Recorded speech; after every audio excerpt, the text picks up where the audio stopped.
अस्सलाम वालेकुम एवरीवन। मेरा नाम उसामा रियाज है और आप गूगल लाइसियम की agriculture officer exam preparation series को ज्वाइन करके उसकी वीडियो देख रहे हैं या लाइव सेशन ले रहे हैं। और आज जो हमारे साथ गेस्ट हैं उनका नाम है मिसिस बरेरा मरियम। और मिसिस बरेरा मरियम के साथ सेशन मैंने एंड पे क्यों रखा, हालांकि इनकी पोजीशन अच्छी थी। उसकी रीजन ये थी कि जितने भी अभी तक मैंने सेमिनार्स रखे हैं उन सेमिनार्स में सबसे ज्यादा जो एक्सपीरियंस्ड पर्सन है वो मिस बरेरा मरियम है। यानी मिस बरेरा मरियम की कोई 1 साल या 2 साल की स्ट्रगल नहीं है, ये कोई 8 साल की स्ट्रगल है। और किस तरह उन्होंने try try try try and succeed वाली जो प्रोवर्ब है उसको पूरा किया। ठीक है, जिस तरह आप पढ़ते हैं कि रॉबर्ट ब्रूस जो था वो स्कॉटलैंड का बादशाह था और वो बार बार इंग्लैंड से जंग करता था और हार जाता था। वो ट्राई करता रहा करता रहा करता रहा, आखिरकार उसने इंग्लैंड वालों को हरा दिया। तो हम लोग जब एक फेलियर लाइफ में देखते हैं तो हम लोग जो है वो दिल हार जाते हैं, दिल बर्दाश्त हो जाते हैं और दोबारा अप्लाई नहीं करते। तो बरेरा मरियम जो है वो आप सबके लिए एक इंस्पिरेशन है, एक रोल मॉडल है कि वो मैरिड थी, उनकी एक बेटी भी है माशाल्लाह। फिर भी उन्होंने साथ साथ तैयारी की अपनी मैरिड लाइफ के साथ साथ। वेलकम मिसिस बरेरा Maryam, and thank you so much कि आपने अपना टाइम निकाल के हमें टाइम दिया। जी बिस्मिल्लाहिर्रहमानिर्रहीम। अस्सलाम वालेकुम। मेरी आवाज़ आ रही है आपको? जी, हमें आपकी आवाज़ आ रही है। ठीक तो है। आप काइंडली सबसे पहले अपना इंट्रोडक्शन करवा दें ताकि बाकियों को भी आपका पता चल जाए, और उसके बाद फिर हम फर्दर क्वेश्चंस की तरफ मूव करते हैं। ठीक है। मेरा नाम जो है बरीरा मरियम है। वैसे मैं लाहौर से हूँ, मगर मेरी शादी जो है वो भक्कर हुई हुई है, और भक्कर की तहसील है कलूरकोट। इसका नाम आपने नहीं सुना होगा, बट मतलब यहाँ पर फिर आना इटसेल्फ एक बहुत बड़ा चेंज था मेरी लाइफ के लिए, और मैंने इसको एम्ब्रेस किया। और क्योंकि मुझे ये लगता है कि मेरी ये क्वालिटी है कि मैं अपने फेयर्स को ओवरकम कर लेती हूँ, नो मैटर व्हाट। तो मैंने ये चीज़ अपनी एक कह लें कि अप्रोच रखी है, तो शायद मैं आज जो हूँ एक इंस्पिरेशन या एक अचीवमेंट के साथ बैठी हूँ।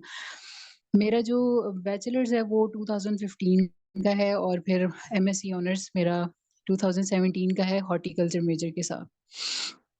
और एज अ स्टूडेंट जो है मैं अबव एवरेज स्टूडेंट होती थी, मगर ये कि मुझे प्रैक्टिकल जो चीज़ें थी, जैसे वेट लैब वर्क है, जैसे फील्ड का काम है, मुझे उसमें थोड़ा इंटरेस्ट मेरा ज़्यादा होता था। तो प्रैक्टिकल, अब जैसे हमारा इंटर्नशिप हो गई या हमारा फिर एमएस का थीसिस रिसर्च का हो गया, उसमें मैं फिर अपने बैच में टॉपर होती थी। थ्योरी में आई वाज ओके, ठीक है। बाकी है कि it took me 5 attempts to achieve this, to gain this seat.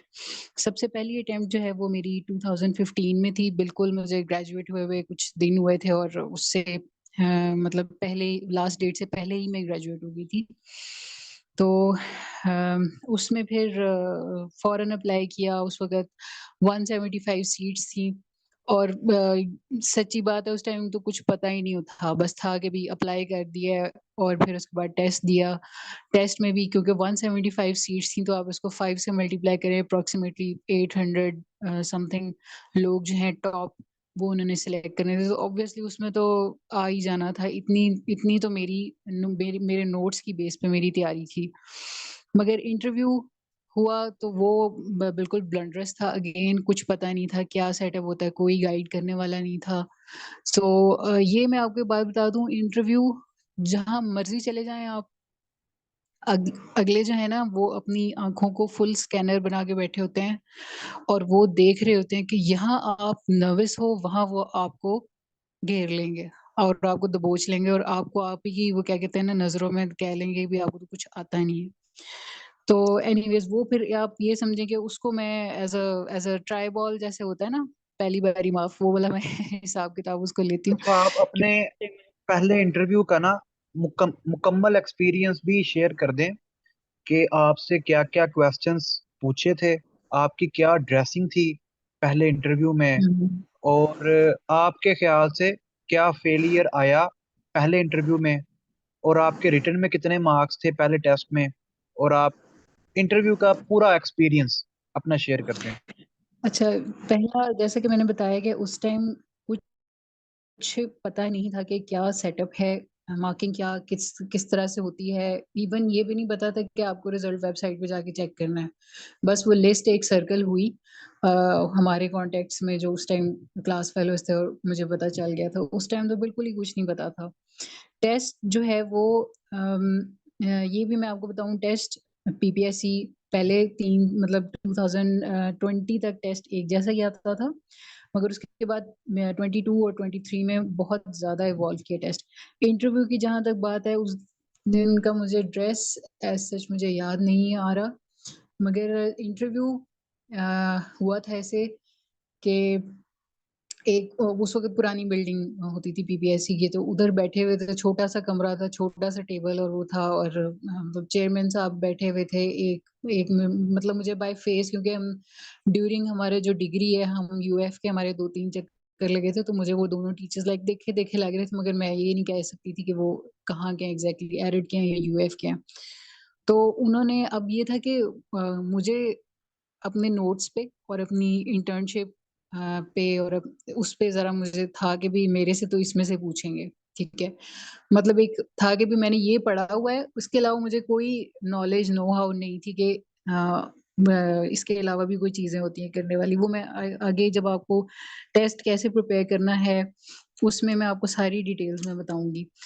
तो इंटरव्यू में मेरे से, अब मेरा जो इंटर्नशिप का काम है वो निपजी से था, और वो टोटल बायोटेक्नोलॉजी, एग्रीकल्चर बायोटेक्नोलॉजी इस बेस पे था। तो उसमें मेरा जो सैंपल था या क्रॉप थी जिस पे मेरा काम था, उसकी वेक्टर डिजाइनिंग में की थी हमने। तो उसमें जो है शुगर केन मेरे से मेरा जो है स्पीशी थी।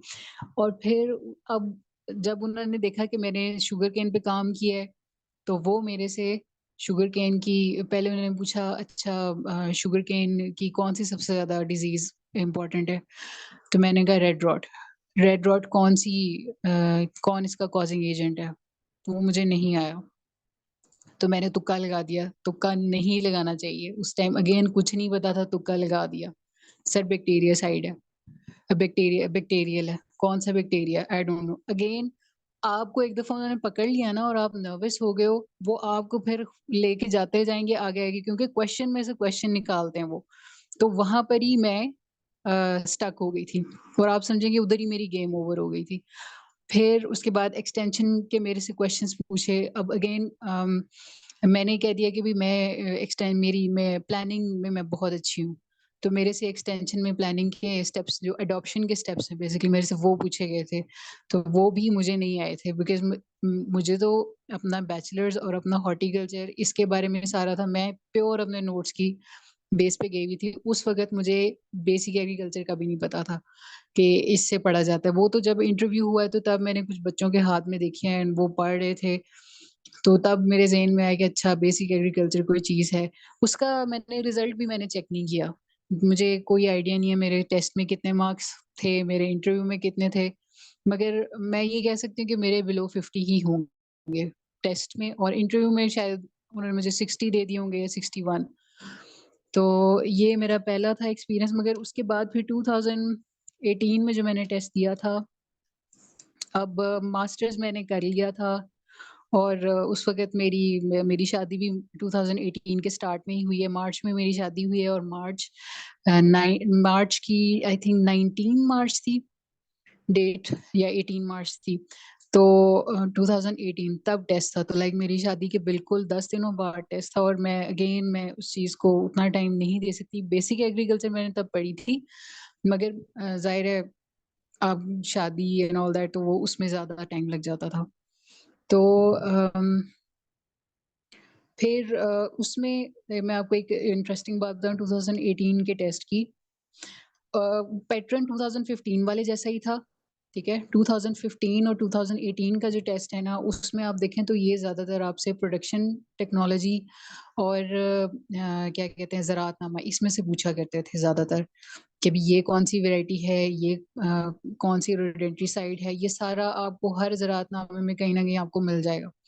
इस तरह से पूछे का इजी होते थे, या अगर कोई एक दफा देता था ना तो वो दूसरी दफा तो पक्का सेलेक्ट हो जाता था। मतलब इस तरह के वो क्वेश्चन थे, once you have to understand the pattern. मगर उसके बाद फिर 2020 से ऑनवर्ड जो है ये थोड़ा इवॉल्व करना शुरू हुए।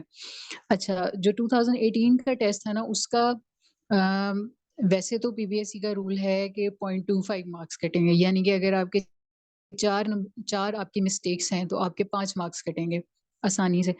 जबकि 2018 में इंटरेस्टिंग बात ये थी कि उसमें 0.5 नेगेटिव मार्किंग थी, यानी कि अगर आपके दो कटते हैं, दो मिस्टेक्स हैं तो आपके 3 कटेंगे। अच्छा, फिर इसका अगेन क्योंकि शादी थी, वो सारा जो भी सिलसिला था, उसमें फिर इंटरव्यू में मैं शॉर्टलिस्ट नहीं हुई, मगर आई वाज क्लोज। ठीक है। मैं मेरा ख्याल है मैं 2 मेरे मार्क्स कम थे, 55 वाला सिलेक्ट, मतलब आखिरी मेरिट बंद हुआ था तो मेरे 52 पॉइंट समथिंग मार्क्स थे, 75 या 5 इस तरह से मार्क्स थे। तो उस टाइम थोड़ा मेरे हस्बैंड जो हैं वो भी माशाल्लाह गवर्नमेंट ऑफिसर हैं, वो वेटनरी ऑफिसर हैं, तो उन्होंने मुझे मतलब सपोर्ट किया इन दैट सेंस कि इट्स ओके, अगर नहीं भी होता तो अब आई एम हियर। ठीक है। तो कोई ऐसा मसला नहीं है कि जॉब जरूरी नहीं है एंड ऑल दैट, बट मुझे ये मेरे दिमाग में कीड़ा यही था कि भाई मैंने अपनी डिग्री को, मतलब खास तौर पे बिकॉज मैं प्रैक्टिकल जो साइड है एग्रीकल्चर की उसमें मैं टॉपर हूँ, तो मैं कैसे जाने दूँ। ठीक है। तो ये कीड़ा बस घुस गया था कि भी करना है, हर सूरत करना है। तो 2020 का जो टेस्ट है ना, इसके ये टेस्ट अनाउंस हुआ था 2019 के दिसंबर में, और मैंने बेसिक एग्रीकल्चर ही सबसे पहले पकड़ी थी और मैंने शुरू कर दिया था जून जुलाई से ही पढ़ना उसको। मगर फिर भी मैं आपको एक बात बता दूं, आप जितना ज्यादा बेसिक एग्रीकल्चर को आप पढ़ेंगे उतना ही आपके लिए अच्छा है। आपको ये भी लगता है ना कि आपको ये आता है, मगर फिर भी आपने उस चीज को पढ़ना है। जितना आप पढ़ेंगे, आप अगर आपको बेसिक एग्रीकल्चर आती है ना, मैंने सिर्फ 10 से 12 दफा बुक पढ़ी हुई है। मेरे सामने कोई पेपर आता है ना तो मैं इजीली बता देती हूँ कि ये क्वेश्चन जो है बेसिक में से आए हुए हैं और यहाँ यहाँ से आए हुए हैं। तो ये है कि मैंने 2020 में बेसिक एग्रीकल्चर पढ़ी और तब मैंने प्रॉपर अपने नोट्स बनाए। तब ये व्हाट्सएप ग्रुप जो है बेसिक ये एग्रीकल्चर के सर्टेन तैयारी के लिए ये ग्रुप मैंने ज्वाइन किया। उसमें फिर मुझे पता चला कि अच्छा ये मटेरियल है। तो मैंने सबसे पहले जो है अपना मैंने अपने नोट्स अपने बनाए। ठीक है। और उन नोट्स का मटेरियल क्या था, उन नोट्स का मटेरियल सबसे पहले प्रोडक्शन टेक्नोलॉजी थी। प्रोडक्शन टेक्नोलॉजी के अलावा ज़राअतनामे थे। और फिर मैंने यूट्यूब का बहुत बड़ा रोल है मेरी प्रिपरेशन में। जो यूट्यूब पे चैनल है, फर्स्ट ऑफ ऑल बिलाल का जो ऑफिशियल, बहुत अच्छा चैनल है। स्पेशली जो इनकी शुरू की वीडियोस हैं वो हैं ही हम स्टूडेंट्स के लिए, मतलब आप स्टूडेंट्स के लिए, मैं तो बड़ी हूँ। तो और फिर इसके अलावा क्रॉप रिफॉर्मर एक बहुत अच्छा यूट्यूब चैनल है, उससे आपको बहुत प्रैक्टिकल बातें पता चलती हैं, थ्योरेटिकल बातें भी पता चलती हैं, लेटेस्ट जो इस वक्त ट्रेंड है वो भी पता चलता है, क्योंकि वो एक सीनियर साइंटिफिक ऑफिसर है मोहम्मद आशिक साहब, उनका वो चैनल है। और वो अयूब एग्रीकल्चर आरी में वो होते हैं। और एक है ज़राअतनामा। ठीक है। इसके अलावा आपका जो भी टॉपिक है ना, कोई भी टेस्ट से रिलेटेड या इंटरव्यू से रिलेटेड, उसको आप, मेरी ये टिप है कि गूगल पे सर्च करने के बजाय आप उसको यूट्यूब पे सर्च करो और उसकी 2-3 वीडियोस देखो। तो आपको ज्यादा उसकी अच्छी अंडरस्टैंडिंग होगी। एक चीज आप पढ़ रहे हो, एक चीज आपको कोई पढ़ा रहा है, तो आपकी अंडरस्टैंडिंग दोनों में डिफरेंट होगी। सो यूट्यूब से मुझे बहुत ज्यादा हेल्प मिली थी। फिर 2020 का जो इंटरव्यू था, अच्छा, जो टेस्ट हुआ था ना मेरा, उसमें इंटरव्यू के बाद ही ज़ाहिर मुझे मेरे मार्क्स पता चले थे। मैं इंटरव्यू में शॉर्टलिस्ट हो गई थी 2020 के। सो उसमें मेरा अ, जो है 2020 का इंटरव्यू, उसमें मेरे 72 मार्क्स थे और वो मेरा बहुत अच्छा इंटरव्यू हुआ था, मतलब बेटर देन एक्सपेक्टेड। और and I was appreciating my self कि भाई मैंने कुछ अचीव किया है, देयर इज अ चांस कि मेरी सिलेक्शन हो जाएगी। ठीक है। और फिर उसके बाद जब रिजल्ट आया तो मेरे 2020 का जो टेस्ट है वो 65.5 पे बंद हुआ था विमेन कोटा पे, मेरा नाम भी विमेन कोटा पे था, और 65.5 मार्क्स जिसके थे वो मैं थी। अब इसमें से बात आप ये निकालें कि अगर आपका इंटरव्यू के लिए आप शॉर्टलिस्ट हो गए हो और आपका बॉटम पे आ रहा है ना नाम, मतलब मेरिट में भी आप बॉटम पे हो, जो जो लिस्ट है, ठीक है, अगर 200 लोग सेलेक्ट हुए हैं तो उसमें आपका टेस्ट के हिसाब से आप 180, 170, 150 से नीचे नीचे आ रहे हो, इट मींस आपको बहुत ही आउटस्टैंडिंग प्रेपरेशन करनी पड़ेगी अपने इंटरव्यू की। आपको 80 प्लस मार्क्स का टारगेट रखना पड़ेगा, फिर जाके आप सिलेक्शन आपकी हो सकती है, वरना आपकी सिलेक्शन के चांसेस बहुत कम है।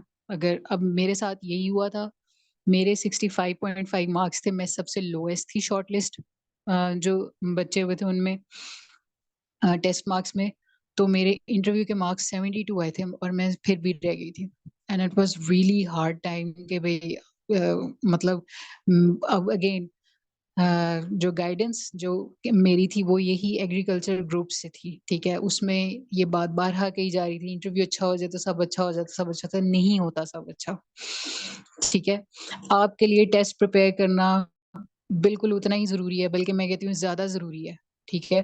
टेस्ट जो है वो टोटल आपकी इंडिविजुअल एफर्ट है, ठीक है, आपको ट्रेन करने वाले सब हैं, आपको बताने वाले भी ऐसे कर लें ऐसे कर लें, टोटल आपकी अपनी मेहनत है, किसी का इन्फ्लुएंस नहीं है, कोई अदर पार्टी इन्वॉल्व नहीं हो रही, ये आपने ही अपने आप को जोर लगाना है।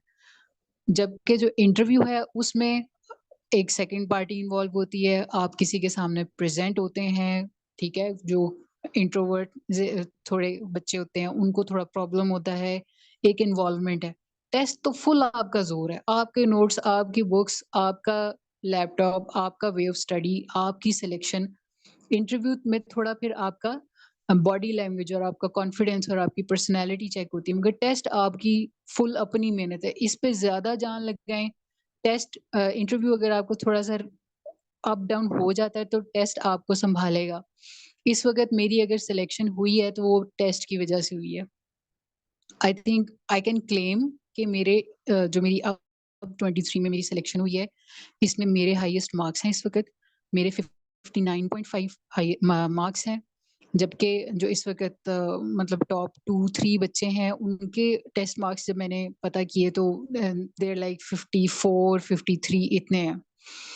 तो मैं अगर बैठी हुई हूँ इस वक्त खुशबाश, तो मैं अपने टेस्ट मार्क्स की वजह से बैठी हुई हूँ, क्योंकि मैंने टेस्ट में बहुत जोर लगाया और अगेन ये बार बार ट्राई की, तो ऑन द स्पॉट तो आपको फील होता है कि भी आई एम रियली शैटर्ड और मेरी सारी हार्ड वर्क जीरो हो गई है एंड ऑल दैट। मगर अगर आप अपने आप को नेक्स्ट ट्राई के लिए प्रिपेयर करते हो ना, तो आप ज्यादा स्ट्रांग हो नॉलेज वाइज, आप ज्यादा प्रिपेयर्ड हो, और आपके पास ज्यादा जो नंबर ऑफ रिविजन्स है ना, जो भी टेस्ट के लिए मटेरियल है वो करने का ज्यादा चांस है, आप ज्यादा जल्दी उस पेस पे उस रिदम पे आ जाओगे जो कि किसी भी एक सेकेंड अटेम्प्ट या एक फ्रेश ग्रेजुएट के लिए उसको करने में लगेगा। अगर एक बच्चे को 3-4 महीने लगते हैं फ्रेश को सपोज, तो आपको लेस देन अ मंथ लगेगा, ठीक है। तो ये नहीं आप मतलब अपने आप को कह सकते कि अगर आपकी सिलेक्शन नहीं हुई है तो like this is the end, और मतलब मुझे भी ये होता था, ऐसा नहीं है कि मैं बहुत शेर किस्म की थी, मुझे भी यही होता था कि यार एक बच्चा जिसने सिर्फ अप्लाई किया है, ठीक है, और उसने जाके टेस्ट दे, मतलब जाके उसने अटेम्प्ट कर दिया है हमेशा हमेशा जो भी उसने किया, और एक तरफ मैं हूँ कि मैंने प्रॉपर टाइम दिया है, कंसिस्टेंसी के साथ किया है, लाइक फिर भी नहीं मेरी सिलेक्शन हुई, तो मेरी मेहनत और उस बच्चे की मेहनत तो बराबर होगी, because we are both not selected, ठीक है। मगर अगेन अपने आप को जोर लगाना पड़ता है, अपने आप को उठाना पड़ता है। The least motivation you could have in your mind is not to stop, रुकना नहीं है आपने और ये भी नहीं सोचना कि आपके साथ बड़ा जुल्म हो गया एंड ऑल दैट, कि नहीं मैं अब अगली ट्राई के लिए ज्यादा प्रिपेयर्ड हूँ, तो मैं फिर से जोर मैंने लगाना है, फिर से मैंने पढ़ना है। अच्छा फिर उसके बाद 2022 का जो टेस्ट हुआ था, इसमें मेरे साथ उल्टा हो गया था, इसमें मेरा टेस्ट अच्छा हुआ था, पहले मैं टेस्ट मार्क्स की वजह से रह गई, इंटरव्यू अच्छा हुआ था 2022 में। टेस्ट अच्छा हो गया था, इंटरव्यू बुरा हो गया था। अच्छा, ये अब जी। सॉरी, 2020 में जो आपका इंटरव्यू हुआ था, उसके जरा क्वेश्चंस बता दीजिएगा। आपसे क्या क्या क्वेश्चंस पूछे गए थे, अम, उसमें आपकी ड्रेसिंग क्या थी? अच्छा, मैं आपको इंटरेस्टिंग बात बताऊं। मैं ना वैसे ये बात ये चाह रही हूँ कि मैं इंटरव्यू वाले सेक्शन में बताऊं, पर मैं थोड़ी सी हाइलाइट्स उसकी बता देती हूँ। 2020 में जो है ना, मैंने मेरी जो ड्रेसिंग थी अ, वो मतलब फॉर्मल थी, मगर it was a white dress था, ऑफ वाइट से थोड़ा सा लाइट कर लो आप, ऑफ वाइट भी नहीं था, वाइट भी नहीं था, मगर वाइटिश वही टोन में था। और उस पे एक बड़ी फॉर्मल थी, वो चमकीली दमकीली किस्म की नहीं, मगर एक एम्ब्रॉयडर्ड था वो। और मैं इंटरेस्टिंगली आपको बताऊं, मैंने हील पहनी हुई थी। सो ये बहुत ज्यादा डिस्करेज किया जाता है कि आपने हील नहीं पहननी इंटरव्यू में, मगर मैंने हील पहनी थी, और मेरे मतलब मेरे मार्क्स भी बता रहे हैं कि भी मैंने तो मार्क्स भी ले लिए। सो ये होता है कि इंटरव्यू का, चले मैं ये आपको आगे एक्सप्लेन करूंगी कि इंटरव्यू के पीछे असल जो मतलब मुझे जो समझ आया कि क्या साइंस है या क्या फिलोसफी है, व्हाटएवर।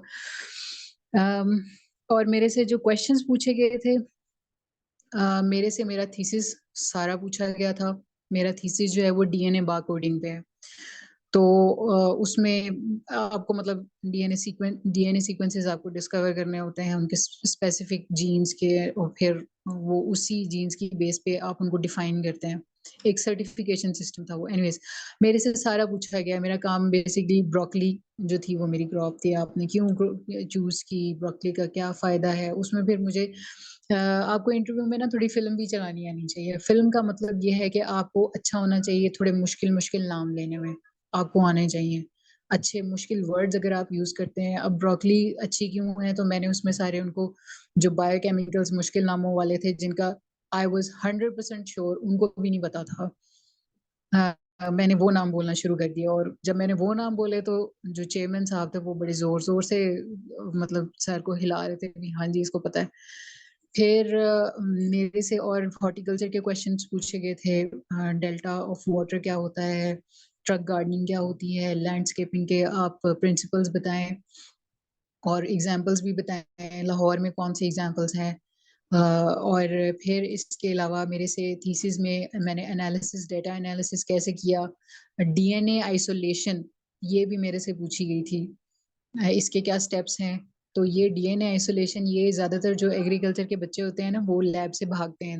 मतलब बस उनको लैब का काम बहुत कॉम्प्लिकेटेड लगता है, मगर आपसे ना पूछा जा सकता है अगर आपको गूगल ले आए या जो भी है।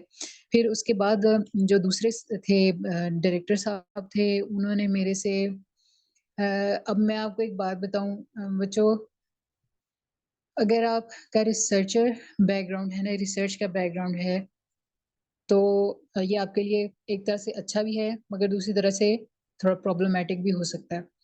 अच्छा इस सेंस में है कि जो हमारे इंटरव्यूज बैठे होते हैं ना, ठीक है, खास तौर पे डायरेक्टर, वो रिसर्च वाले क्वेश्चन से भागते हैं। अब मेरे से पूछा जी हाँ जी आपका फेवरेट सब्जेक्ट क्या है, या आपका मतलब किस में आपको इंटरेस्ट है। ही वाज एक्सपेक्टिंग कि मैं कहूँगी पोमोलॉजी या ओलैरिकल्चर या लैंडस्केपिंग। मैंने कहा sir tissue culture, tissue culture बहुत इंपॉर्टेंट पार्ट है हॉर्टिकल्चर में, टिश्यू कल्चर प्रॉपर एक सब्जेक्ट है। और मेरी उसमें एक्सपर्टीज जो है वो मतलब मैं टिश्यू कल्चर में तब से ही मैं कर रही थी जब से मैंने हॉर्टिकल्चर को एज अ मेजर ज्वाइन किया था। तो अब उन्होंने मेरे से टिश्यू कल्चर में से कुछ भी नहीं पूछा। फिर उन्होंने मेरे से पूछा कि हाँ जी ग्लैडियोलस कहाँ लगता है, लीची कहाँ लग रही है लाहौर के आसपास, पपाया के बारे में पूछा। फिर मेरे से पूछा कि ये जो ट्रॉपिकल क्या कहते हैं जो हमारे क्लाइमेट जोन्स हैं, इसके बारे में मेरे से पूछा। और फिर कुछ मैंने क्वेश्चंस के आंसर्स गलत भी दिए, मगर अगेन कॉन्फिडेंस मैंने अपना शेक नहीं होने दिया, ठीक है। मैंने गलत भी दिए और उनको भी वो हाँ जी कहते हो, तो गहरा कि जब मैंने उनको जब दोबारा वेरीफाई किया तो वो गलत थे, शायद इसीलिए मेरे मार्क्स हैं वो कट गए।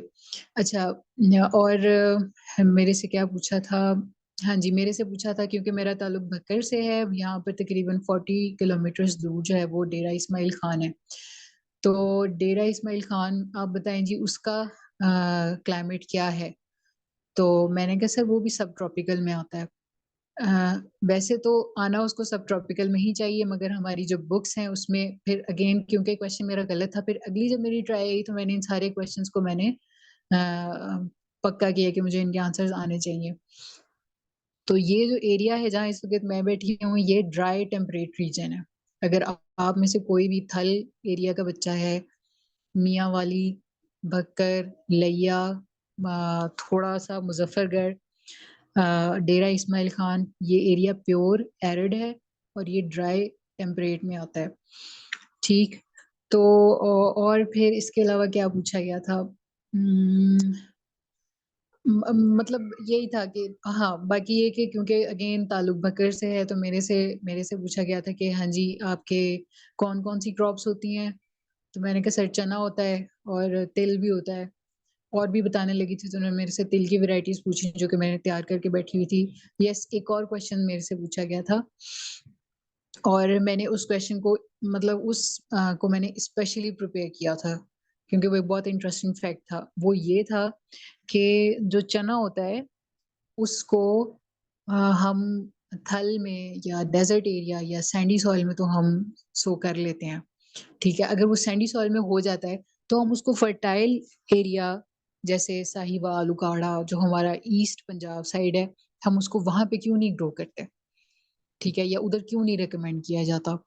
तो ये तो मेरे लिए क्वेश्चन इट वाज लाइक कि उन्होंने, मैं अब इनको इस बॉल पे सिक्सर मारूंगी। ठीक है, तो ये यही चल रहा होता है। ठीक है, it's like a ping pong या बॉल, आपको एक घुमा के कोई बॉल करा रहा है और आपने उसको अच्छा खेलना है आपने। ठीक है, ये चल रहा होता है। एंड वंस आप क्वेश्चंस के आंसर्स दे रहे होते हैं तो आप फील करते हैं कि आप डोमिनेट कर रहे हैं इस वक्त, और आप वहां से फिर आपका कॉन्फिडेंस और अच्छा होता है।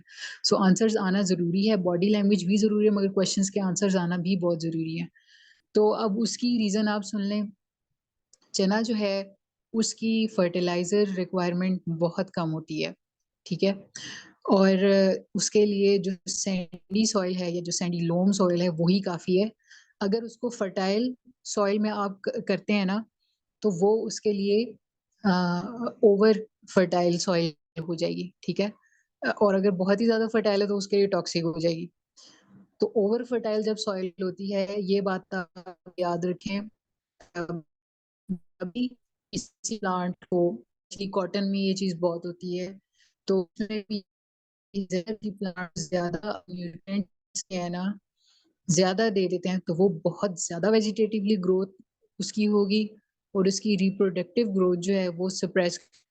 अब रिप्रोडक्टिव ग्रोथ सप्रेस करती है तो हमारे पास तो हाथ ही नहीं है हमारे पास।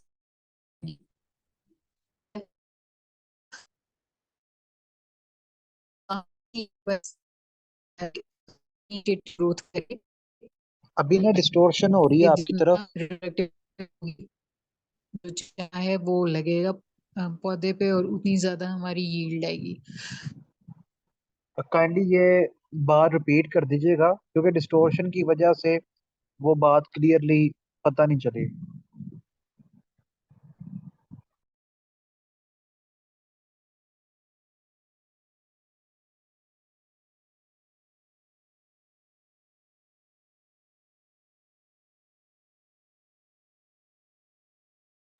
वो चना वाला आंसर दोबारा बता दें क्योंकि वो डिस्टोर्शन थी आपकी तरफ, तो आवाज नहीं, अभी भी आवाज नहीं आ रही।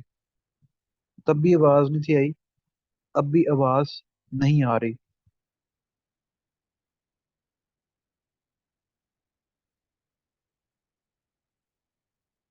तो अभी हमारी गेस्ट का डिस्कनेक्ट हुआ है।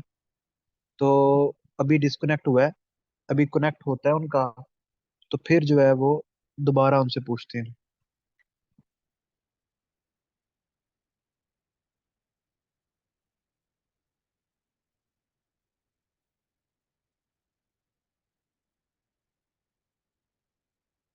अभी उनका कनेक्ट होता है तो फिर दोबारा जो है वो उनसे पूछते हैं।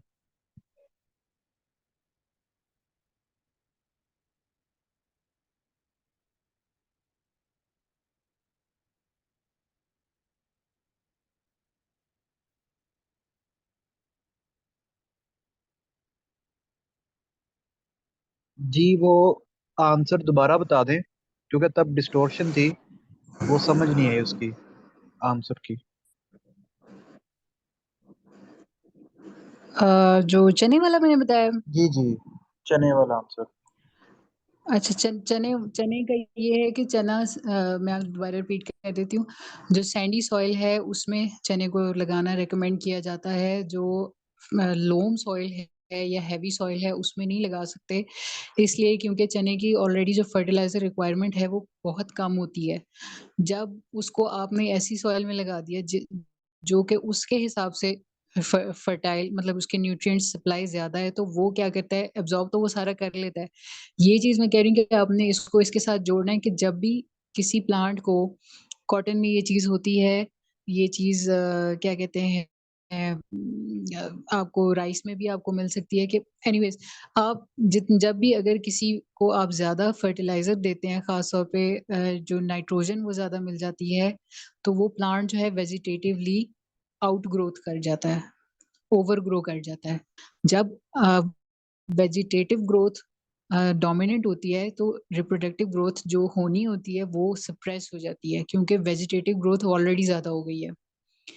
ठीक है, तो इसलिए उसको हैवी सॉइल या फर्टाइल सॉइल, जो हमारे ईस्ट जो पट्टी है, जैसे सरगोदा, सर ये साहिवाल, उकाड़ा, पाकपतन, बिहाड़ी, ये और ये शेखुपुरा, लाहौर, इवन इनकी जो सॉइल है वो इसके लिए हैवी है, इसीलिए इसको लाइट सॉइल में लगाया जाता है। ये मैंने आंसर जो है ये मैंने ज़राअतनामे में पढ़ा था। और ये बहुत ही इसी तरह की आपसे क्वेश्चंस जो हैं वो पूछे जाते हैं। अच्छा, और बाकी यस, मेरे से दो इंटरव्यूज, एक मेरा जो 2023 में इंटरव्यू हुआ है और 2020 में इंटरव्यू हुआ है, यानी कि इन दोनों में मेरे 72 मार्क्स ही हैं। इनमें मेरे से जो, क्योंकि मेरा हॉर्टिकल्चर मेजर है, तो मेरे से रेयर फ्रूट्स के बारे में पूछा गया। रेयर फ्रूट्स कैसे, ये जैक फ्रूट हो गया, एवोकेडो हो गया, कस्टर्ड एप्पल हो गया, ठीक है। इनके बारे में मेरे से पूछा गया, हाँ जी ये कहाँ लगते हैं, तो ये सारे ट्रॉपिकल में लगते हैं। पैशन फ्रूट हो गया, पैसीफ्लोरा एक है, उसको नहीं पैसीफ्लोरा नहीं, एक स्टार फ्रूट है, उसको उसके बारे में मेरे से पूछा गया भी ये कहाँ पर होता है।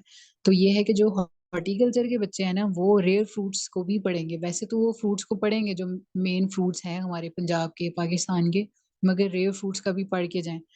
और फिर आगे मेरा 2023 का जो टेस्ट है वो भी, उसमें अगेन मैं एक्सपेक्ट, मतलब एक जब टेस्ट हो गया उसके बाद एक की जो है वो सर्कल कर रही थी, उससे मैं अगर अपने आंसर्स कंपेयर करती, जो कि उसमें मुझे काफी आंसर्स गलत लग रहे थे तो मेरे कम बन रहे थे, मगर अल्हम्दुलिल्लाह मेरे आंसर्स ठीक थे। एक और बात, बच्चों टेस्ट आपने अटेम्प्ट करना है, there is no need, there is no rush, there is no obligation कि आप सारे क्वेश्चंस अटेम्प्ट करें। मेरे इस टेस्ट में, जिसमें मेरे इस वक्त हाईएस्ट मार्क्स हैं, मैंने इसी में ही सबसे ज्यादा क्वेश्चंस छोड़े थे अब तक के मैंने जितने भी टेस्ट दिए। ठीक है, मैंने 22 क्वेश्चंस छोड़े थे और मैंने सिर्फ 6, मतलब टोटल मैंने 28 छोड़े थे। मैं आपको बताऊं, मैंने सिर्फ 6 इस तरह के क्वेश्चंस थे जिन पे मैंने कहा कि I should give it a shot, कि भाई चलो गेस करते हैं। ठीक है, तो मेरे 22 जो थे वो अनअटेम्प्ट थे, और जब आप अटेम्प्ट नहीं करते हो तो आपका एक नंबर ही कटता है। अगर आप अटेम्प्ट करते हो और वो गलत होता है तो आपका 1.5 नंबर, 1.25 नंबर आपका कटेगा। ठीक है, तो ये चीज है कि आप टेस्ट आप करते हो तो आप पहले क्वेश्चंस को, मेरा तरीका ये था कि मैं अगेन मैं यूट्यूब से मैंने हेल्प ली कि how to attempt test in a good way, क्या तरीके हैं उसमें। फिर एक ये, मतलब सारे एक ही बात बता रहे होते हैं, मगर आपको ढूंढना पड़ता है कि भी कौन है जो थोड़ी डिफरेंट बात बताए या काम की बात बताए।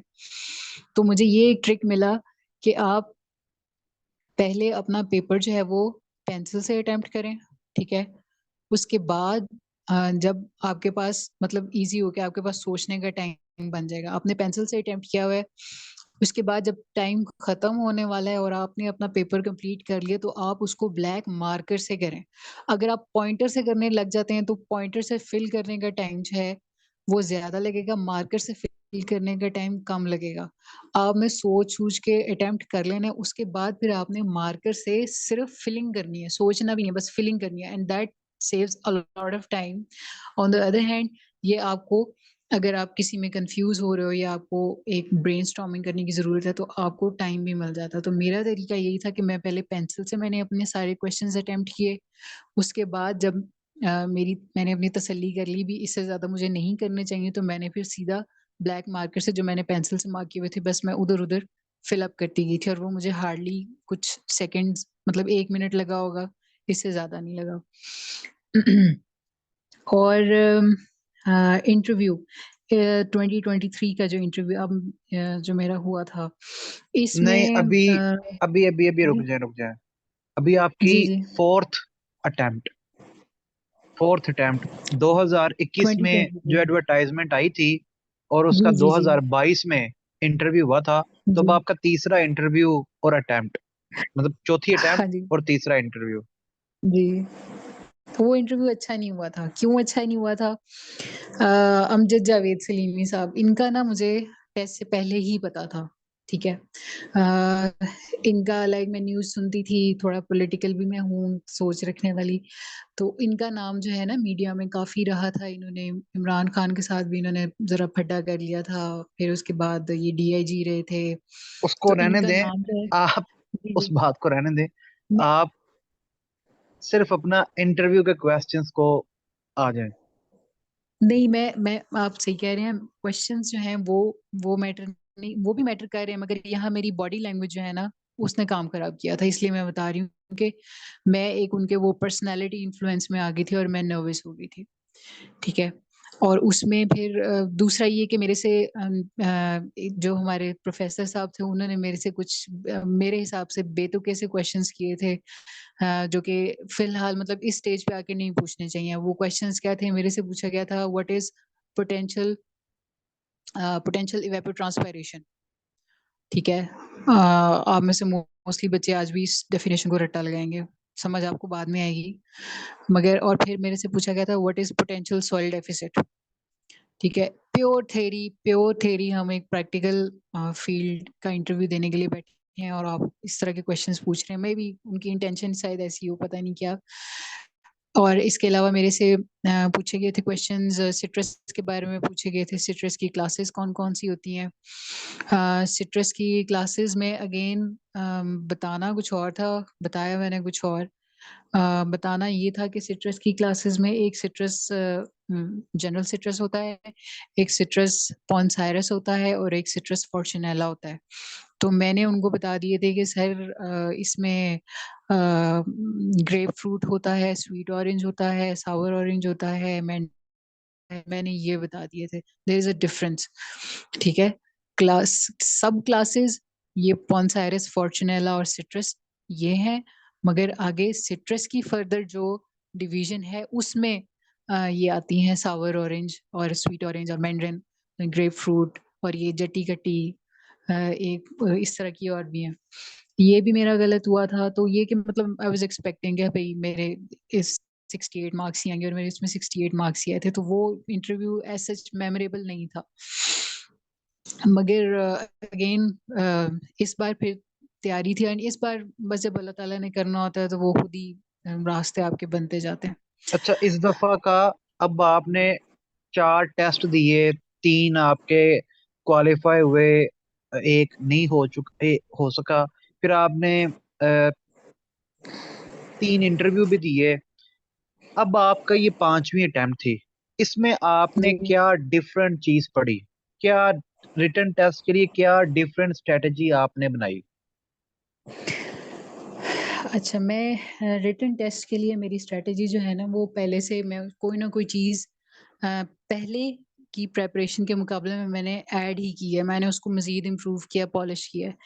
अब मेरा जो टेस्ट के चीज़ें हैं ना उसमें अगेन सबसे पहले आपके प्रोडक्शन प्लान्स देखिए प्रोडक्शन प्लान्स और प्रोडक्शन टेक्नोलॉजी जो है ना वो मतलब पहले प्रोडक्शन टेक्नोलॉजी लेटेस्ट अपडेट उसको किया करते थे। अब वो छोड़ दिए, वो पुरानी पड़ी हुई हैं प्रोडक्शन प्लान्स, तो प्रोडक्शन इनमें से जो भी लेटेस्ट है वो आपने पढ़ना है, ठीक है? मैं आपको ओवरऑल अपने टेस्ट के ना कंटेंट में आपको बता देती हूँ अभी।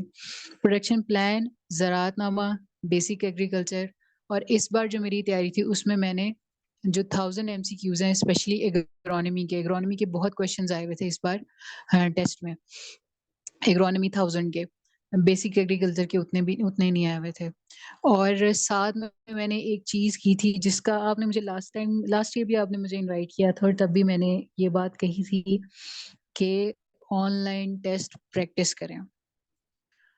अगर मतलब अगर आप फ्रेश हैं, अगर आपकी दूसरी तीसरी, चौथी अटेम्प्ट है, अब मैं तो बार-बार अपने नोट्स करके मैं तो तंग आई हुई थी भी ये तो चीज़ें मुझे आती हैं। ये तो suppose they if there is a WhatsApp group उसमें कोई डिस्कशन हो रही भी ये तो चीज़ें मुझे आती हैं। तो यहाँ से क्लिक हुआ कि मुझे टेस्ट प्रैक्टिस करनी चाहिए।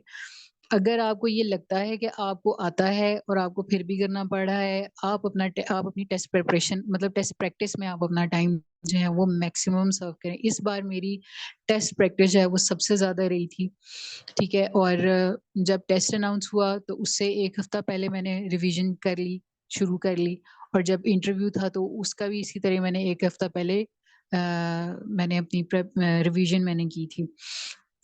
एक दफ़ा मैंने जब सीट्स अनाउंस हुई थी तब मैंने अच्छी तरह पढ़ लिया था। एक दफ़ा जब टेस्ट की डेट आ गई थी तब अच्छी तरह पढ़ लिया था। बीच में जो टाइम था वो मैंने अपना फुल टेस्ट प्रैक्टिस को दिया है। क्यों? क्योंकि मेरा पिछली प्रिपरेशन से जो कि स्पेशली 2020 से ऑनवर्ड मेरा एक्सपीरियंस ही है ना कि टेस्ट में कैसे करना है, तो वो एक्सपीरियंस को मैंने मज़ीद शेप अप किया टेस्ट की प्रैक्टिस से। बाकी ये कि ओवरऑल यही है कि आप जितना रिवीजन आप करेंगे, जितना आप इसको गो थ्रू करेंगे, पढ़ेंगे, बार-बार पढ़ेंगे, ज मतलब इतना पढ़ नहीं लेते कि भी आपको ये मतलब जब तक आपको ये फ़ील ना हो कि भी मैं इसको घोल के पी गई हूँ, तब तक अ, नहीं हो सकता, तब तक सैटिस्फैक्शन नहीं होनी चाहिए आपको कि आपको कोई चीज़ आती है। तो अम, और क्वेश्चन आप क्या कह रहे थे? अच्छा, एक सवाल आया इसी से रेलिवेंट। टेस्ट प्रैक्टिस की वेबसाइट कौन सी ऑनलाइन वेबसाइट से हाँ आप जी, प्रैक्टिस करती थी आपने जी? ये ऑनलाइन कौन से टेस्ट आपने प्रैक्टिस किए ऑनलाइन? ये सवाल एक स्टूडेंट ने पूछा है। ठीक, मैं आपको बताती हूँ। अम, टेस्ट टेस्ट की आप वेबसाइट से आप लिख लें। एक जो मेरी फ़ेवरेट 2 हैं, एक है द इन्फोबिया, उसमें वाक़ई सही जो टफ क्वेश्चंस है ना वो हैं एग्रीकल्चर के द इन्फोबिया, INFOBIA। दूसरी है डेली एमसीक्यूज़ ये मेरा ख़्याल है केपीके के किसी स्टूडेंट ने बनाई हुई है और इस पे बहुत अच्छे एमसीक्यूज़ आते हैं और वो डेली 10 के एमसीक्यूज़ अपडेट करते हैं। उनका और इसके अलावा अगर एमसीक्यू टाइम्स एक वेबसाइट है वो भी बहुत अच्छी है। इसके अलावा अगर आप बेसिक एग्रीकल्चर आपने पढ़ ली है, आप तंग आए पड़े हैं और आपने अपना टेस्ट लेना है ना तो पाक एमसीक्यूज़ एक वेबसाइट है, उसपे मेजॉरिटी जो क्वेश्चंस पड़े हैं वो बेसिक एग्रीकल्चर के हैं। इवन अगर वो बेसिक एग्रीकल्चर में गलत भी मार्क हुए हैं ना तो उन्होंने भी गलत ही मार्क किए हुए हैं। मार्किंग भी उनकी सेम हुई हुई है। और अगेन अब जितनी आप सेल्फ प्रिपरेशन करेंगे जितना आप अगेन आपको हेल्प करने के लिए उसामा साहब हैं, इनका प्लेटफ़ॉर्म है, सब कुछ है। मगर इन द एंड एफर्ट आपकी अपनी है। आप इन पे नहीं डाल सकते कि भई इनकी वज़ह से नहीं हुआ या ये अच्छा नहीं है, ये वो। ये मेहनत टोटल आपकी है। इनसे आप जितना एक चीज़ होती है लर्नेबिलिटी लर्नेबिलिटी जो है ना वो ही आपको आगे लेके जाती है। अगर आपका नहीं दिल है कोई सीखने का कुछ मतलब तो फिर कोई फ़ायदा नहीं है। जिधर मर्ज़ी से आप तैयारी कर लें, आप कुछ नहीं कर सकते। आप सिर्फ़ दूसरों को ब्लेम कर सकते हैं। आपने करना ही खुद है। अब मैं आपको टेस्ट में मैं आपको बताना चाहूँगी कि नोट्स मैंने अपने कैसे बनाए थे। नोट्स फ़र्स्ट ऑफ़ ऑल मैंने टॉपिक वाइज़ हर थोड़ा सा पेजेस का गैप डाल के मैंने हर टॉपिक की हेडिंग मैंने लिखी थी कि यहाँ पर मैंने ये लिखना। और मैंने जो है ना coloured pen, coloured ball pen, इनका मैंने यूज किया था। यानी कि हर जो टॉपिक है, हर एक अगर क्रॉप से रिलेटेड कोई बात है तो वो उसके स्पेसिफिक कलर में लिखूंगी, अगली क्रॉप की अगले। इससे मुझे तो इससे बहुत अच्छा याद होता था, या मेरी रिवीजन जो है वो मेरी बहुत जल्दी जल्दी होती थी। सो कलर्ड पेन से अपने नोट्स बनाना जो है वो बहुत इंपॉर्टेंट है। अगर आप लोगों ने पूछना है कि आपने अपने नोट्स की क्या अरेंजमेंट रखी थी, तो वो भी मैं बता सकती हूँ, वरना मैंने जो भी पढ़ा है वो मैंने coloured pen, coloured ball pen जो है उनको मैं यूज किया करती थी लिखने के लिए और अच्छी मेमोरी के लिए। और यस, यूट्यूब, यूट्यूब को आपने नहीं छोड़ना। यूट्यूब चैनल से अगेन जब आप अपनी सेल्फ स्टडी कर रहे होंगे तो आपका कोई भी टॉपिक है उसको गूगल करने के बजाय उसको यूट्यूब करें आप, आपको ज्यादा अच्छी हेल्प मिलेगी। हाँ जी।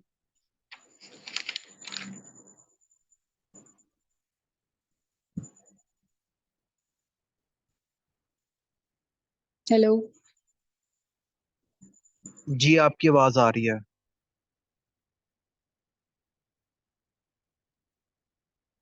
अच्छा, उनका डिस्कनेक्ट हो गया, अभी दोबारा कनेक्ट हुआ है। जी